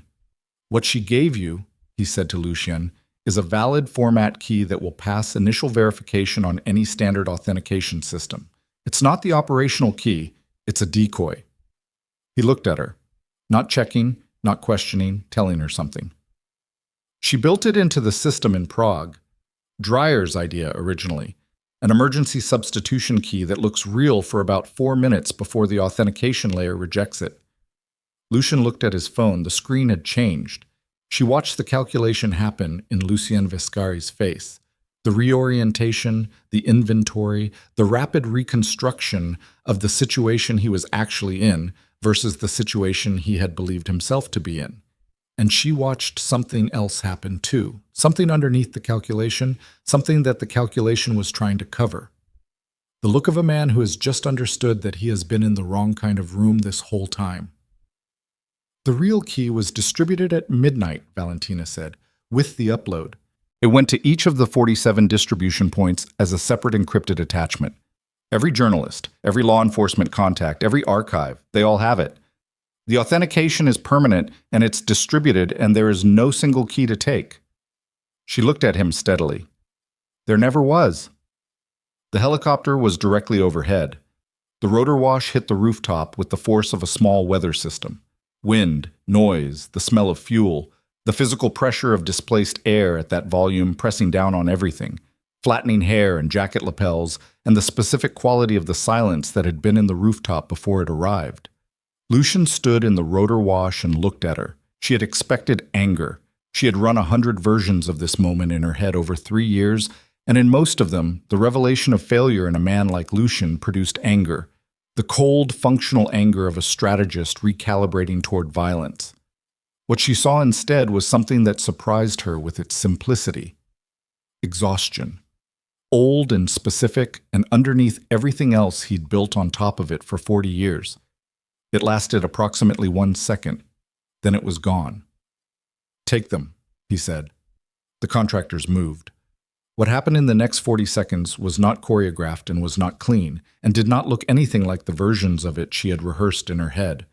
It was noise and wind and the rotor wash making every movement imprecise, and the cold working against fine motor control in Rosa, overturning her chair into the legs of the man reaching for her with a pragmatic violence that Valentina had not expected from a 61-year-old woman in a gray cardigan. She went for the contractor on her left. The closer one, the faster one, the one who'd already closed half the distance. He was bigger, and he had reach on her, and her shoulder was compromised, and none of that changed what needed to happen. She used the wind. He was fighting it, and she was using it, letting it push her into him rather than bracing against it, getting inside the reach before he'd adjusted, and she was aware of impact, her shoulder into his sternum, his hands grabbing, the marble-hard surface of the helipad under her knee when she went down briefly. And she was aware of Adrian to her right, 2 contractors, the sound of something connecting with enough force to carry above the rotor noise. She got back up. Her shoulder had stopped sending discrete pain signals and had converted to a continuous white register that was easier to work with. Not better, just simpler, the body's emergency setting when it decides specificity is a luxury. The contractor in front of her had recovered and recalibrated and was done making assumptions about what she could do. He came in low and controlled, and she didn't have a good answer for low and controlled except retreat, and the rooftop had edges. Rosa hit him with the chair. Not hard enough to stop him, hard enough to redirect him for 1 second, which was the second Valentina needed to get to the helipad edge and get distance and get her breath back. She looked at Rosa, upright, cardigan torn at the shoulder, face completely composed in the specific way of a woman who has been terrified and has converted all of it into forward motion. "Are you all right?" Valentina said. "Later," Rosa said. Adrian had 2 contractors down. The third was back up, and the fourth was moving toward Lucien, toward the helicopter access ladder. And Lucien was already moving, and the helicopter was already beginning to lift. Lucien signaling the pilot, the helicopter not landing, but hovering, preparing to extract without landing, which meant Lucien had planned for a scenario in which the rooftop wasn't secure enough for a ground stop. "He's going to the ladder," Valentina said. Adrian was already moving. She went too, shoulder and all, because Lucien Viscari reaching that helicopter was the one outcome the night couldn't survive. Not because of the key was gone. The authentication was distributed, the files were in 47 hands, and nothing Lucien did from a helicopter could change that. But because of Rosa. Because of what Rosa's presence in that chair tonight meant about what Lucien was willing to do and who he was willing to use, and because the specific category of man who does that does not stop doing it simply because the immediate operational objective has failed. He finds the next objective. He finds the next person to put in a chair. He finds the next version of tonight. She ran. Lucien reached the ladder, a fixed aluminum structure on the north edge, connecting the rooftop to the helicopter's skid line, and was 3 rungs up when Adrian caught his jacket. Lucien turned and hit him, not incompetently, the practiced strike of a man who had ordered violence for 40 years and understood it technically even if he'd stopped performing it personally. Adrian absorbed it and didn't let go. Valentina reached them. The rotor wash at this distance was a physical force, the helicopter 10 feet above them, and the noise beyond hearing into something felt in the chest cavity, the air tasting like fuel in winter, her hair in her face, her shoulder a white constant she had filed under survivable and would deal with later.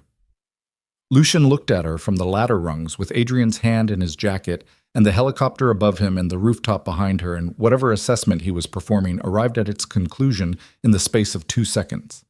He looked at Adrian. "Every Viscari man," he said, loud enough to carry over the rotors, "destroys the woman he loves." He looked between them. "Your father, his father before him. It's not cruelty. It's inheritance. It's what we are." "Let go of the ladder," Adrian said. "You think you're different," Lucien said. "You think tonight changes the inheritance. It doesn't." He looked at Valentina. "He will destroy you. Maybe not tonight. Maybe not this year. But the machine is in him the way it's in all of us, and it will find the way to—" "Lucien!" Adrian's voice was flat and final. "Let go of the ladder." "Or what?" Lucien looked at him with something that was almost curious. "You'll kill me? Then you're the machine. You're exactly what I said you were." He looked at Valentina. "And if he doesn't kill me, I walk into that helicopter, and I start over, and in 2 years I have rebuilt what you burned tonight, and none of this sacrifice, none of this pain, none of what this woman put herself through matters." He was right. She knew he was right. Not about Adrian, about the rest of it. Men like Lucien Viscari did not stop because they lost a round. They stopped because the conditions that produced them were dismantled, and the files going out tonight were the beginning of that dismantling but not the end of it. And in 2 years, from somewhere with a different name and a different infrastructure, Lucien would begin the reconstruction. Unless someone made a different choice. She looked at Adrian. He was looking at her. The helicopter above them, the rotor wash, the cold, the lights of Manhattan in every direction, the sound of sirens beginning to rise from the streets below. Federal response, finally, the building's events having crossed whatever threshold triggers the machinery of official consequence. Adrian Viscari had his hand in his uncle's jacket and was looking at Valentina with an expression she had never seen on his face before. He was asking her something, not out loud, not with words, with the specific quality of a man who has arrived at the moment where a decision has to be made and is, for the first time in his life, unwilling to make it without her. "Don't," she said. His grip on Lucien's jacket tightened. "Adrian." She stepped toward him, into the rotor wash, her shoulder broadcasting its continuous white signal. "Don't." "He'll rebuild," Adrian said. "You know he will." "I know." "Then, if you do this, you become it," she said.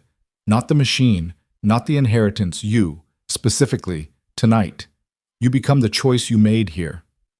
She looked at him steadily, close enough now to be heard without shouting, the rotors a constant, overwhelming physical presence above them. "And so do I, because I'm here and I'm asking you not to."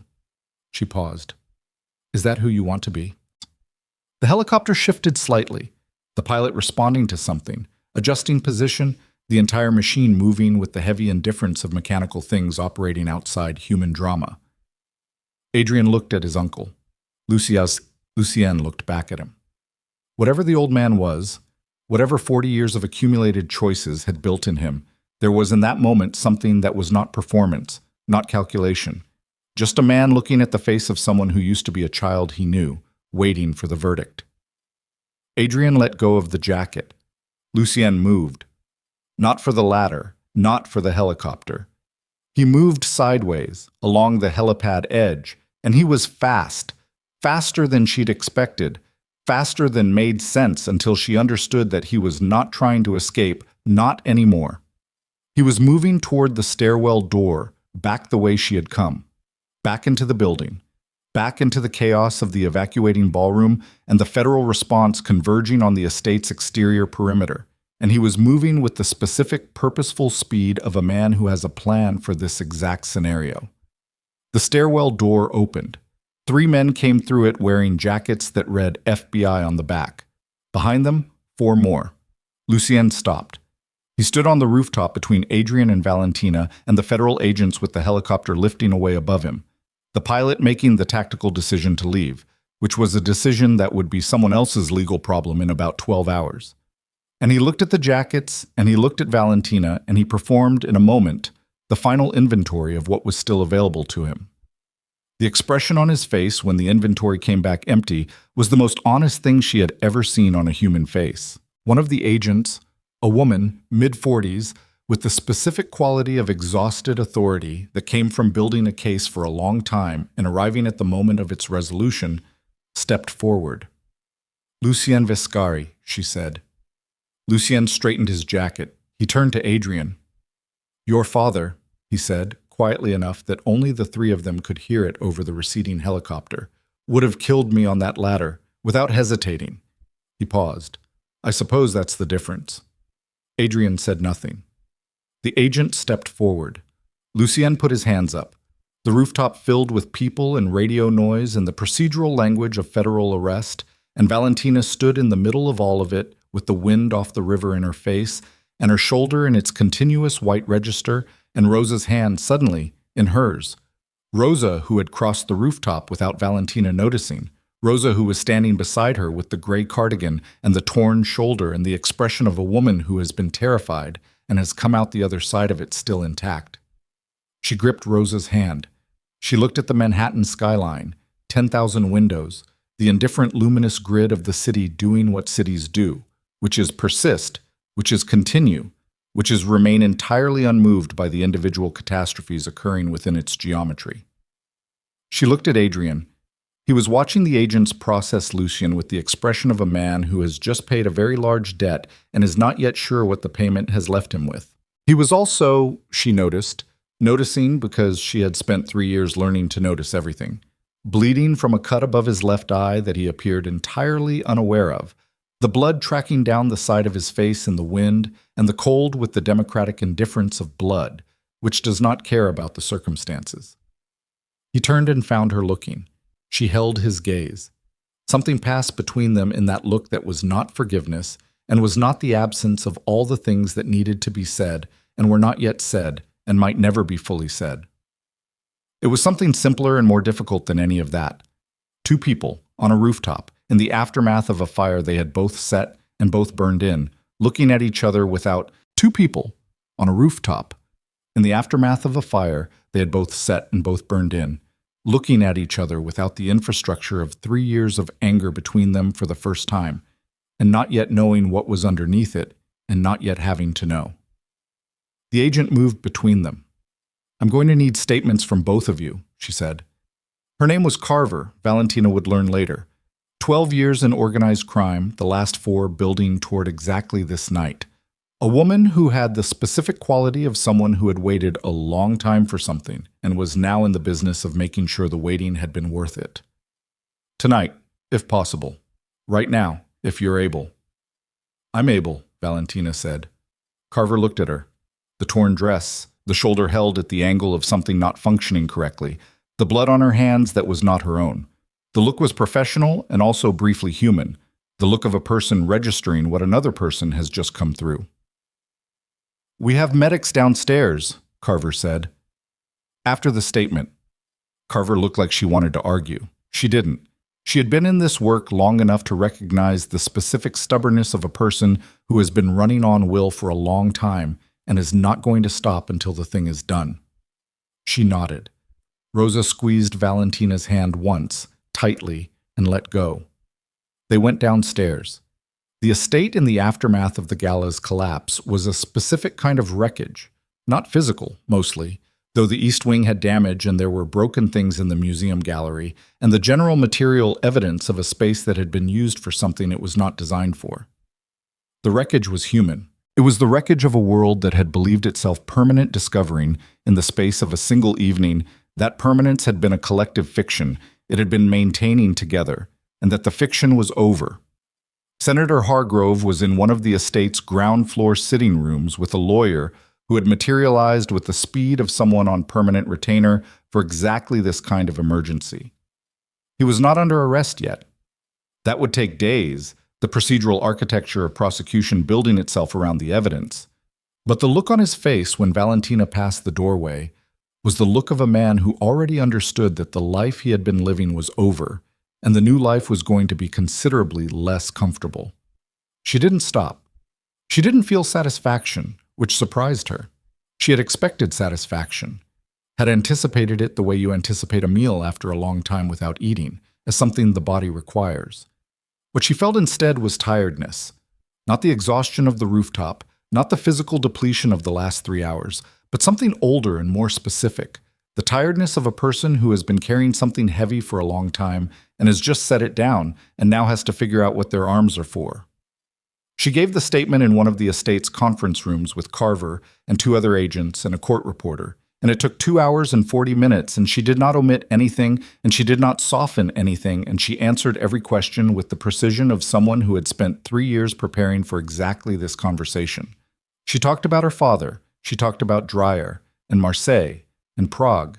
She talked about Martin, not with anger specifically, which she noted distantly as significant, but with the flat clarity of a person reporting a fact, and she watched Carver make a specific notation at the mention of his name. She talked about Lucien. She talked about what Lucien had told her in the server room about her father's death. Carver looked up from her notes when Valentina said this. "You understand that's an allegation without direct evidence," she said, not dismissively, carefully. "I understand that," Valentina said. "I'm telling you what he communicated, implicitly, when I confronted him. I'm also telling you that the ledger contains documentation of a payment to a private medical consultant 6 weeks before my father's cardiac event, originating from a shell account in the Lucien file. I am not telling you what that means. I'm telling you it exists and where to find it," Carver wrote. The court reporter's fingers moved. The room was quiet except for those sounds and the distant sound of the estate being processed. Voices in other rooms, the radio traffic of federal operations, the specific institutional sound of a machine that had been set in motion and would now continue regardless of any individual's exhaustion. When the statement was done, a medic looked at her shoulder in a ground-floor bathroom with Rosa present, because Valentina was not yet ready to be alone, and Rosa understood this without being told. The medic was professionally gentle about the shoulder and professionally direct about what it meant. The joint had been subluxated, partially dislocated, and had apparently relocated on its own during the evening's activities, which was the medic's carefully neutral way of saying that she had been operating on a compromised joint for several hours, and the fact that she was functional was a consequence of adrenaline and stubbornness in roughly equal measure. "You need imaging," the medic said. "Tomorrow," Valentina said. "Tonight would be—" "Tomorrow," she said. "Can you tape it?" He taped it. She put her arm in a sling that one of the other medics produced, and she sat in the bathroom on a closed toilet lid while Rosa stood in the doorway, and they were quiet together the way they had been quiet together 3 years ago in a different bathroom, and the particular quality of that quiet, the survival quiet, the we are still here quiet, was something she had not known she was missing until it was present again. "I'm sorry," Valentina said, "for tonight. For what he did to get to me through you." Rosa was quiet for a moment. "Do you remember," she said, "what your father used to say about the people who tried to use the ones you loved against you? He said it meant you'd built something worth protecting, He said it meant they were afraid of you, Rosa said, because afraid people reach for the nearest thing, not the most powerful thing, the nearest. She looked at her. Lucien Vescari was afraid of you, Valentina. He's been afraid of you since before you knew you existed as a threat. A pause. I think that's worth something. Valentina looked at her hands. The knuckles were bruised. The medic had cleaned the blood off, but the bruising was already asserting its presence. Is it over? Rosa asked. This part, Valentina said. The estate began to empty in the hours after midnight. The various institutional processes of federal law enforcement dismantling the infrastructure of the evening with the methodical thoroughness of people who had been waiting a long time to do exactly this. Lucien was in federal custody. The contractors, 6 of them, 4 from the ballroom and 2 from the museum gallery, were processed in a staging area in the estate's main entrance hall. The Carbone contingent had attempted to leave and had been intercepted at the perimeter, which had required a brief and apparently vigorous negotiation between the Carbone family's lawyer and the federal task force lead that resulted in the Carbone contingent being separated and interviewed individually in different rooms. Valentina found Adrian in the estate's kitchen. This was not dramatic. The kitchen was the only room on the ground floor not currently occupied by federal personnel or legal representatives or the general human wreckage of the Gala's guest list, and Adrian was sitting on a stainless steel prep counter with a dish towel pressed to the cut above his eye, and the kitchen smelled like the catering operation that had been abandoned mid-service. The specific smell of food stopped halfway through being made, the sadness of interrupted meals. He looked at the sling when she came in. Shoulder, she said, before he could ask. How bad? Bad enough for tomorrow, not bad enough for tonight. He nodded. He moved the dish towel. The cut had closed on its own, not deep enough for stitches, deep enough to have bled convincingly. There was blood dried at his temple and along his jaw, and he looked in the kitchen light like what he was, a man who had been through something that had cost him and was now sitting with the cost. She got a glass from the cabinet and filled it from the tap and drank half of it standing at the sink. Then she put it down and turned and leaned against the counter across from him, and they were in the kitchen the way people sometimes end up in kitchens at the end of difficult events. Not there for any functional purpose, but there because kitchens are the room where the performance stops. Carver wants your statement tonight, she said. I know, she told me. Adrian. She looked at him directly. When you give it, tell them everything. Not the version that protects what's left of the operational structure. Everything. He was quiet. I know what that means, she said. I know what it costs. Do you? You lose the empire, she said. Whatever's left of it. The assets, the network, the infrastructure. The money that's clean enough to touch goes into federal holding while the provenance gets litigated. You spend 2-3 years being the cooperative witness who brought down the syndicate, which is not a comfortable position in the world you come from. She paused. I know what it costs. He looked at her for a long moment. And you think I should do it anyway? I think you already know you should, she said. I think you've known it since the rooftop, maybe longer. She looked at him steadily. I think the reason you let Lucien go on that ladder wasn't because I asked you to. It was because you'd already decided somewhere that the cycle stops here. That this is where the Vescari empire ends. Not with a murder on a rooftop, but with a choice. She paused. I think you're sitting in this kitchen because you're deciding if you have the nerve to follow through on the choice. He was quiet for a long time. Long enough that she could hear the institutional sounds of the estate being processed, the distant radio traffic, the specific nocturnal sounds of a building full of people doing the aftermath of something significant.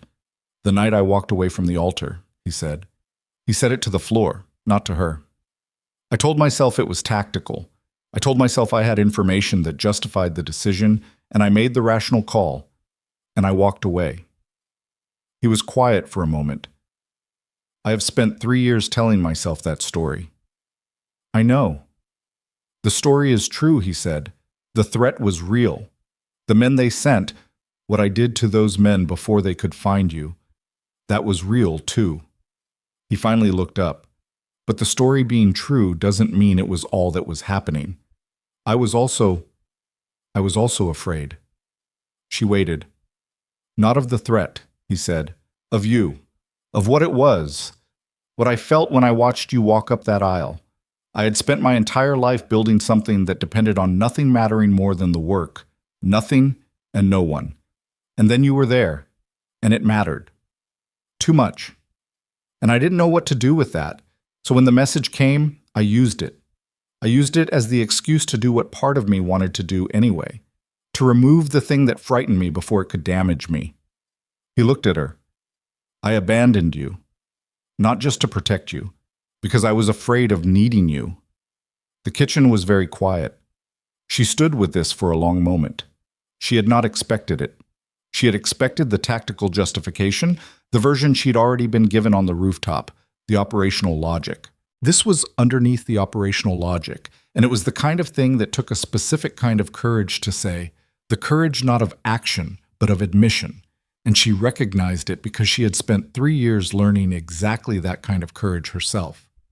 I know, she said. I think I knew that before I knew about the message. I think I knew something like that was in it. She paused. It doesn't change what it cost me, the 3 years. What it did to me to stand there in front of all those people and… She stopped. Let the breath come back. It doesn't change any of that. I know. But, she said, she looked at him carefully. It changes what it was, what you did. It makes it more human and less deliberate, and I can… She stopped again. I can hold those two things at the same time, what it did to me and what it was.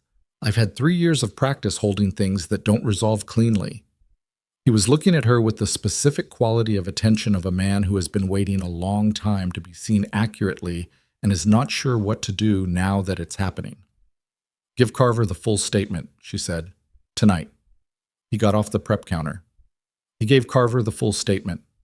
It took 4 hours, and Valentina knew this because she was in the estate's front sitting room with Rosa when he started, and he was still in with Carver when dawn came through the east-facing windows and changed the quality of the light in the room from artificial to something colder and more true. She slept for 2 hours on the sitting room sofa with her head on Rosa's shoulder, which was not a comfortable position given the sling, and was not a comfortable sofa given that it had been designed for aesthetics rather than use, and which was the best sleep she had in 3 years. She woke to Rosa's hand on her hair, brief and specific, the gesture of a woman who had learned that comfort was most useful when it didn't explain itself. Outside the window, New York was doing what New York does at 6 in the morning in December, pale and cold, and generating its constant ambient signal, the city too large and too indifferent to be altered by one night's events in one estate on its north side. The same traffic and the same sky and the same unremarkable persistence of the urban world. She went to the hospital for the shoulder at 8 a.m. The imaging confirmed the subluxation and its self-resolution, which the orthopedic specialist described as fortunate and also ill-advised, meaning the joint had survived something it was not guaranteed to survive, and the credit for that outcome went to luck rather than good decision-making. He put her in a proper immobilizer and gave her instructions she intended to follow more closely than she had followed the original medic's advice, and he looked at the general condition of her and said, with the careful neutrality of a doctor who had worked in New York for 20 years, "You should rest." "I will," she said. She meant it. The days that followed were the kind of days that history makes and individuals survive. The ledger files went live across 47 distribution points simultaneously, and the resulting cascade was, as she had built it to be, impossible to suppress and impossible to credibly deny. The authentication was distributed and permanent, and the 43 documented murders, and the 16 recorded testimonies, and the financial architecture of 31 years of organized crime became part of the public record with a permanence that no individual's disappearance or any organization's legal resources could undo. The congressional response took 72 hours to reach full volume. 3 senators announced they would not seek re-election in the first 48 hours. The fourth, Hargrove, retained his lawyer and said nothing publicly, which was its own kind of statement. 2 federal judges were suspended pending investigation. The Brandt Foundation's board of directors resigned collectively, and the foundation itself was placed under federal receivership within a week.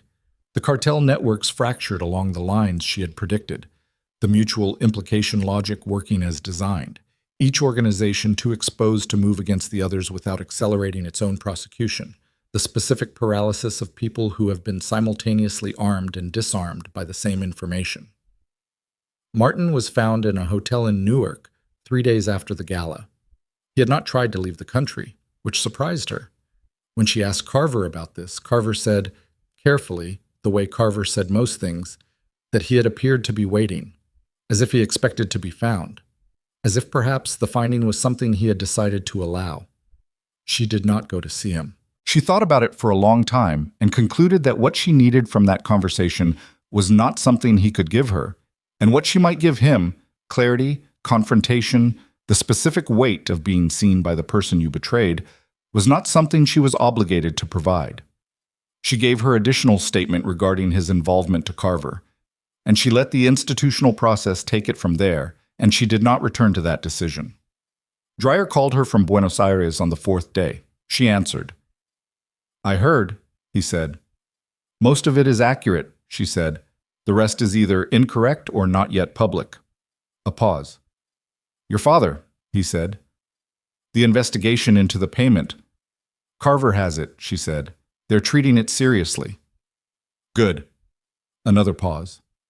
The line between New York and Buenos Aires carrying the specific quality of distance, not silence, but the sound of distance itself, the faint atmospheric noise of transmission across thousands of miles. "He would be proud of you," Dreyer said. "I want you to know that I believe that without reservation." She didn't answer for a moment. "I know," she said. "I've known for a while." She hung up and sat in the rented apartment in Midtown. She had not gone back to the hotel. The hotel was processed. She was staying in a month-to-month sublet that an agent of Carver's team had arranged, functional and anonymous and adequate. And she looked at the window and the gray December sky beyond it, and she let herself feel the full weight of what Dreyer had said for exactly as long as she needed to feel it. Then she got up and made coffee and began the work of figuring out what came next. What came next took months. The federal proceedings were not clean and were not fast, and were not the simplified version of justice that she had imagined in the abstract when she was building the plan in Prague. They were bureaucratic and contingent and full of the specific frustrations of institutional process. Evidence handling disputes, defense motions, the procedural language of prosecution that moved at the speed of institutional caution rather than the speed of the urgency that had built the case. She gave 7 additional depositions. She attended 3 separate grand jury proceedings. She was deposed by 3 defense attorneys who approached her with the specific combination of professional aggression and underlying wariness of lawyers who understand they are cross-examining a woman who has spent 3 years doing exactly this kind of preparation. She answered every question. She did not waver on any of it. She also healed. The shoulder, properly this time, properly immobilized, properly rested. The physical therapy that the orthopedic specialist had been very specific about. Healed in 8 weeks to a functional state and in 12 weeks to something she trusted. She ran again carefully. She slept in a bed and ate real meals and called Rosa every 2 days and spent 4 days in Carroll Gardens at Christmas in the apartment she had left in a taxi before dawn 3 years ago, sitting in the kitchen her father had sat in, drinking coffee from the same cups, watching the winter light come through the same window. The apartment had been maintained. Rosa had maintained it. She had gone there every week, watered the plants, most of which had died, the ones that couldn't survive 3 years of occasional watering, though 2 rubber plants in the south window had survived with an admirably stubborn indifference to neglect, and dusted the shelves and kept the lease current out of a private conviction that Valentina would come back, and that when she came back, she would want the option of walking into something familiar. Valentina stood in her father's study on the 2nd day of that Christmas visit and looked at the desk with the false bottom, the desk from which she had retrieved the drive on the night before her wedding rehearsal dinner. And she understood that she had been trying for 3 years to complete something her father had started, and that the completion was real and was permanent, and that he was not here to see it. She stood with that for a while. Then she went back to the kitchen and made dinner, and Rosa came over and they ate together at the same table where she had done homework as a child, while her father routed money through shell companies. And it was ordinary and warm, and they talked about nothing important, and that was exactly what it needed to be. Adrian testified before the federal grand jury in February. She was not present. She followed it through Carver's careful briefings, Carver having developed, over the months of proceedings, the specific professional relationship with Valentina that forms between people who have built something significant together without ever becoming uncomplicated about each other. Carver told her that the testimony was complete and corroborated and that it held under 8 hours of questioning and that the cooperating witness agreement Adrian had negotiated with the federal prosecutor's office would result in a reduced sentencing exposure but not immunity, which was, Carver said, consistent with what the evidence supported. She asked Carver what that meant in practical terms. Carver said it meant Adrian Viscari was likely looking at a federal plea with significant fines and asset forfeiture and a period of supervised release, and that the empire, the syndicate, the shell companies, the financial infrastructure built over 3 generations was gone, liquidated by federal order or absorbed by receivership or simply collapsed under the weight of its own exposure. And after, Valentina said, when the supervised release is done. Carver looked at her with the expression of a person deciding how much to say. He's been consulting with a real estate attorney, she said carefully. In Lisbon. Valentina was quiet. I'm telling you that, Carver said, only because I think you have the right to know where the pieces are landing, not as a recommendation. I understand that, Valentina said. She did understand it. She was also, she discovered, not as unmoved by it as the preceding months of discipline had suggested she would be. Not returned to anything she'd been before, not the woman who had walked up that aisle in ivory silk, not the woman who had sat on a stone bench in the vestibule and let her legs stop working and simply breathed. That woman was gone. She had been replaced by someone made of different material, harder material, material that had been through enough fire to know its own melting point and to have built deliberately above it.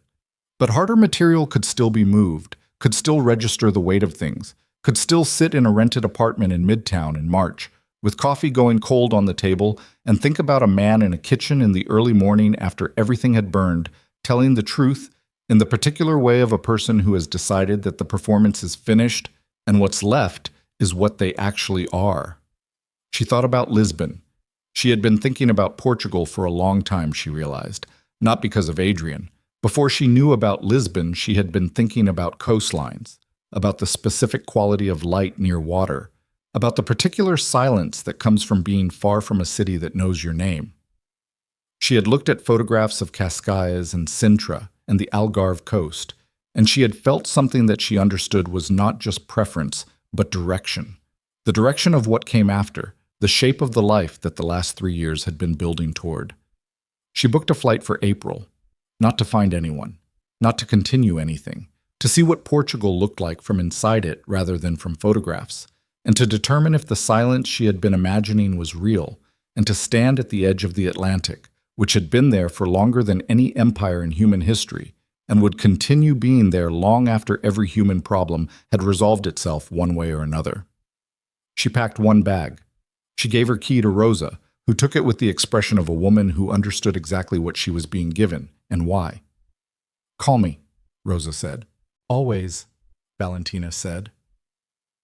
The flight left JFK at 7 in the morning, and she watched New York fall away beneath the plane's window. The grid of it, the dense, luminous geometry of the city organized around its rivers. And she felt it the way you feel the end of something that has taken everything you had.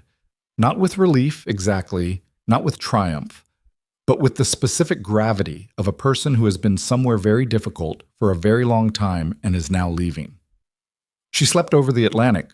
Portugal received her in April with its particular light, not the harsh light of New York or the heavy gray light of Prague, but something gentler and more specific, the light of a country that sits at the edge of a continent and faces the open ocean, a light that comes from water and knows it. She rented a small apartment in Cascais, a town 30 minutes west of Lisbon on the coast, with a terrace that overlooked the harbor and a kitchen with a window that faced east and caught the morning. She found a workshop in the town's old quarter, a woman named Carla who restored antique furniture and had more work than she could handle, and was looking for someone with steady hands and patience and a tolerance for the kind of slow, careful work that most people couldn't sustain. Valentina had steady hands. She had patience. She had, after 3 years in Dreyer's world and Sylvie's world and the specific focused universe of the plan, more tolerance for slow, careful work than she would ever again take for granted. She started working 3 days after she arrived. She was good at it. She learned the grain of different woods. She learned the chemistry of old varnishes and the specific problems of antique joints and the way a surface that has been damaged by time can be brought back not to newness. You never brought it back to newness. That was the amateur's mistake. The mistake of people who didn't understand that a thing's history was part of its value. But to the best version of what it had been through. The most honest version. The version that showed the damage and showed the recovery and showed both as part of the same object. She had been in Cascais for 3 weeks when the package arrived. It was small and padded and came through the postal service with an American postmark and no return address. She opened it at the kitchen table in the morning light. Inside was a square of folded tissue paper, and inside the tissue paper was a ring, plain brushed platinum, the surface slightly worn from being carried rather than stored, and a note. The handwriting was the same handwriting she had last seen in the library of a Gala estate with federal agents processing the space around her. The note was short. "You deserved a man who stayed. I'm sorry I became one too late." She read it once. She read it again. She sat with her coffee going cold in the harbor visible through the terrace door and the morning light on the table and the ring in her palm, and she let herself feel the full weight of it. Not managed, not metabolized into something useful, just felt, the way she had not let herself feel things for a very long time. The ring was not a proposal. She understood that. It was not an attempt to continue or to return or to claim anything that had been lost. It was what it said it was, a sorry, a late one, a real one. After a while, she got up and walked down to the harbor. The harbor in the morning was its own thing. Fishing boats returning, the smell of salt and fuel, and the particular smell of the ocean, which is not clean exactly, but is large, which is a different thing. She walked along the seawall to the point where the harbor opened into the Atlantic, and she stood there and looked at the water, which went on until it became sky. She held the ring in her closed fist. She stood there for a long time. She thought about her father at the kitchen table. She thought about Rosa's hand on her hair. She thought about a man standing at an altar looking at her with the expression of someone who has just understood what he is about to lose and is about to lose it anyway. She thought about 3 years of work, the specific weight of what 3 years of work had built. Not just the plan, not just the files, not just the 47 distribution points, and the authenticated ledger and the proceedings that were still working their way through the institutional machinery of consequence, but what it had built in her, what she was, what she had made herself into from the wreckage of a morning in an ivory dress. She thought about Lisbon, 30 minutes east. She opened her hand and looked at the ring in her palm. She did not throw it into the ocean. She had thought she might, had half imagined that moment, the clean, symbolic finality of it. It felt wrong when she was actually standing there, too theatrical, too much like a gesture, and she had spent 3 years learning to distrust gestures in favor of the things underneath them. She put the ring in her pocket. She walked back to the apartment. She called Rosa. They talked for 40 minutes about ordinary things, the weather in Carroll Gardens, a neighbor's dog, a film Rosa was watching in installments, the rubber plants that were continuing their improbable survival. At the end of the call, Valentina said, "I'm well, Rosa. I'm genuinely well," and meant it in a way she had not meant it the previous time she'd said similar things, and Rosa heard the difference, the way Rosa heard most things. "Good," Rosa said, simply, with the weight of a woman who had waited 3 years to hear exactly that. She hung up and sat on the terrace with the harbor below, and the Atlantic beyond it, and the April light doing what April light does at the edge of a continent facing west, filling everything available to it, finding the surfaces of things and showing them clearly, neither harsh nor gentle, but simply accurate, the way light is when there is nothing between it and what it's illuminating. She had work to do tomorrow. A 19th century armoire with water damage along the lower panels, and a broken mortise joint that had been repaired badly twice and needed to be taken apart to the frame and built back correctly, which was going to take most of the week and was going to require patience and a tolerance for the slow, careful work of undoing bad repairs before good ones became possible. She was looking forward to it. She was looking forward to the grain of the wood under her hands, and the specific smell of old varnish, and the morning coming through the east window, and the harbor, and the sound of the town starting its day, in the language she was still learning, word by patient word. She was looking forward to all of it. She sat on the terrace and watched the light move across the water, and she breathed. Slow in, hold for 3 counts, out. But not because she needed to. Not as a discipline, not as a technique, not as a mechanism for surviving the next thing. Just because breathing was what living felt like, and she was alive, and the afternoon was long, and the Atlantic moved endlessly toward the horizon, with the indifferent, beautiful persistence of things that do not require a reason to continue. She was 31 years old. She belonged to no empire. She belonged to no man. She belonged entirely and for the first time to herself. And that was enough.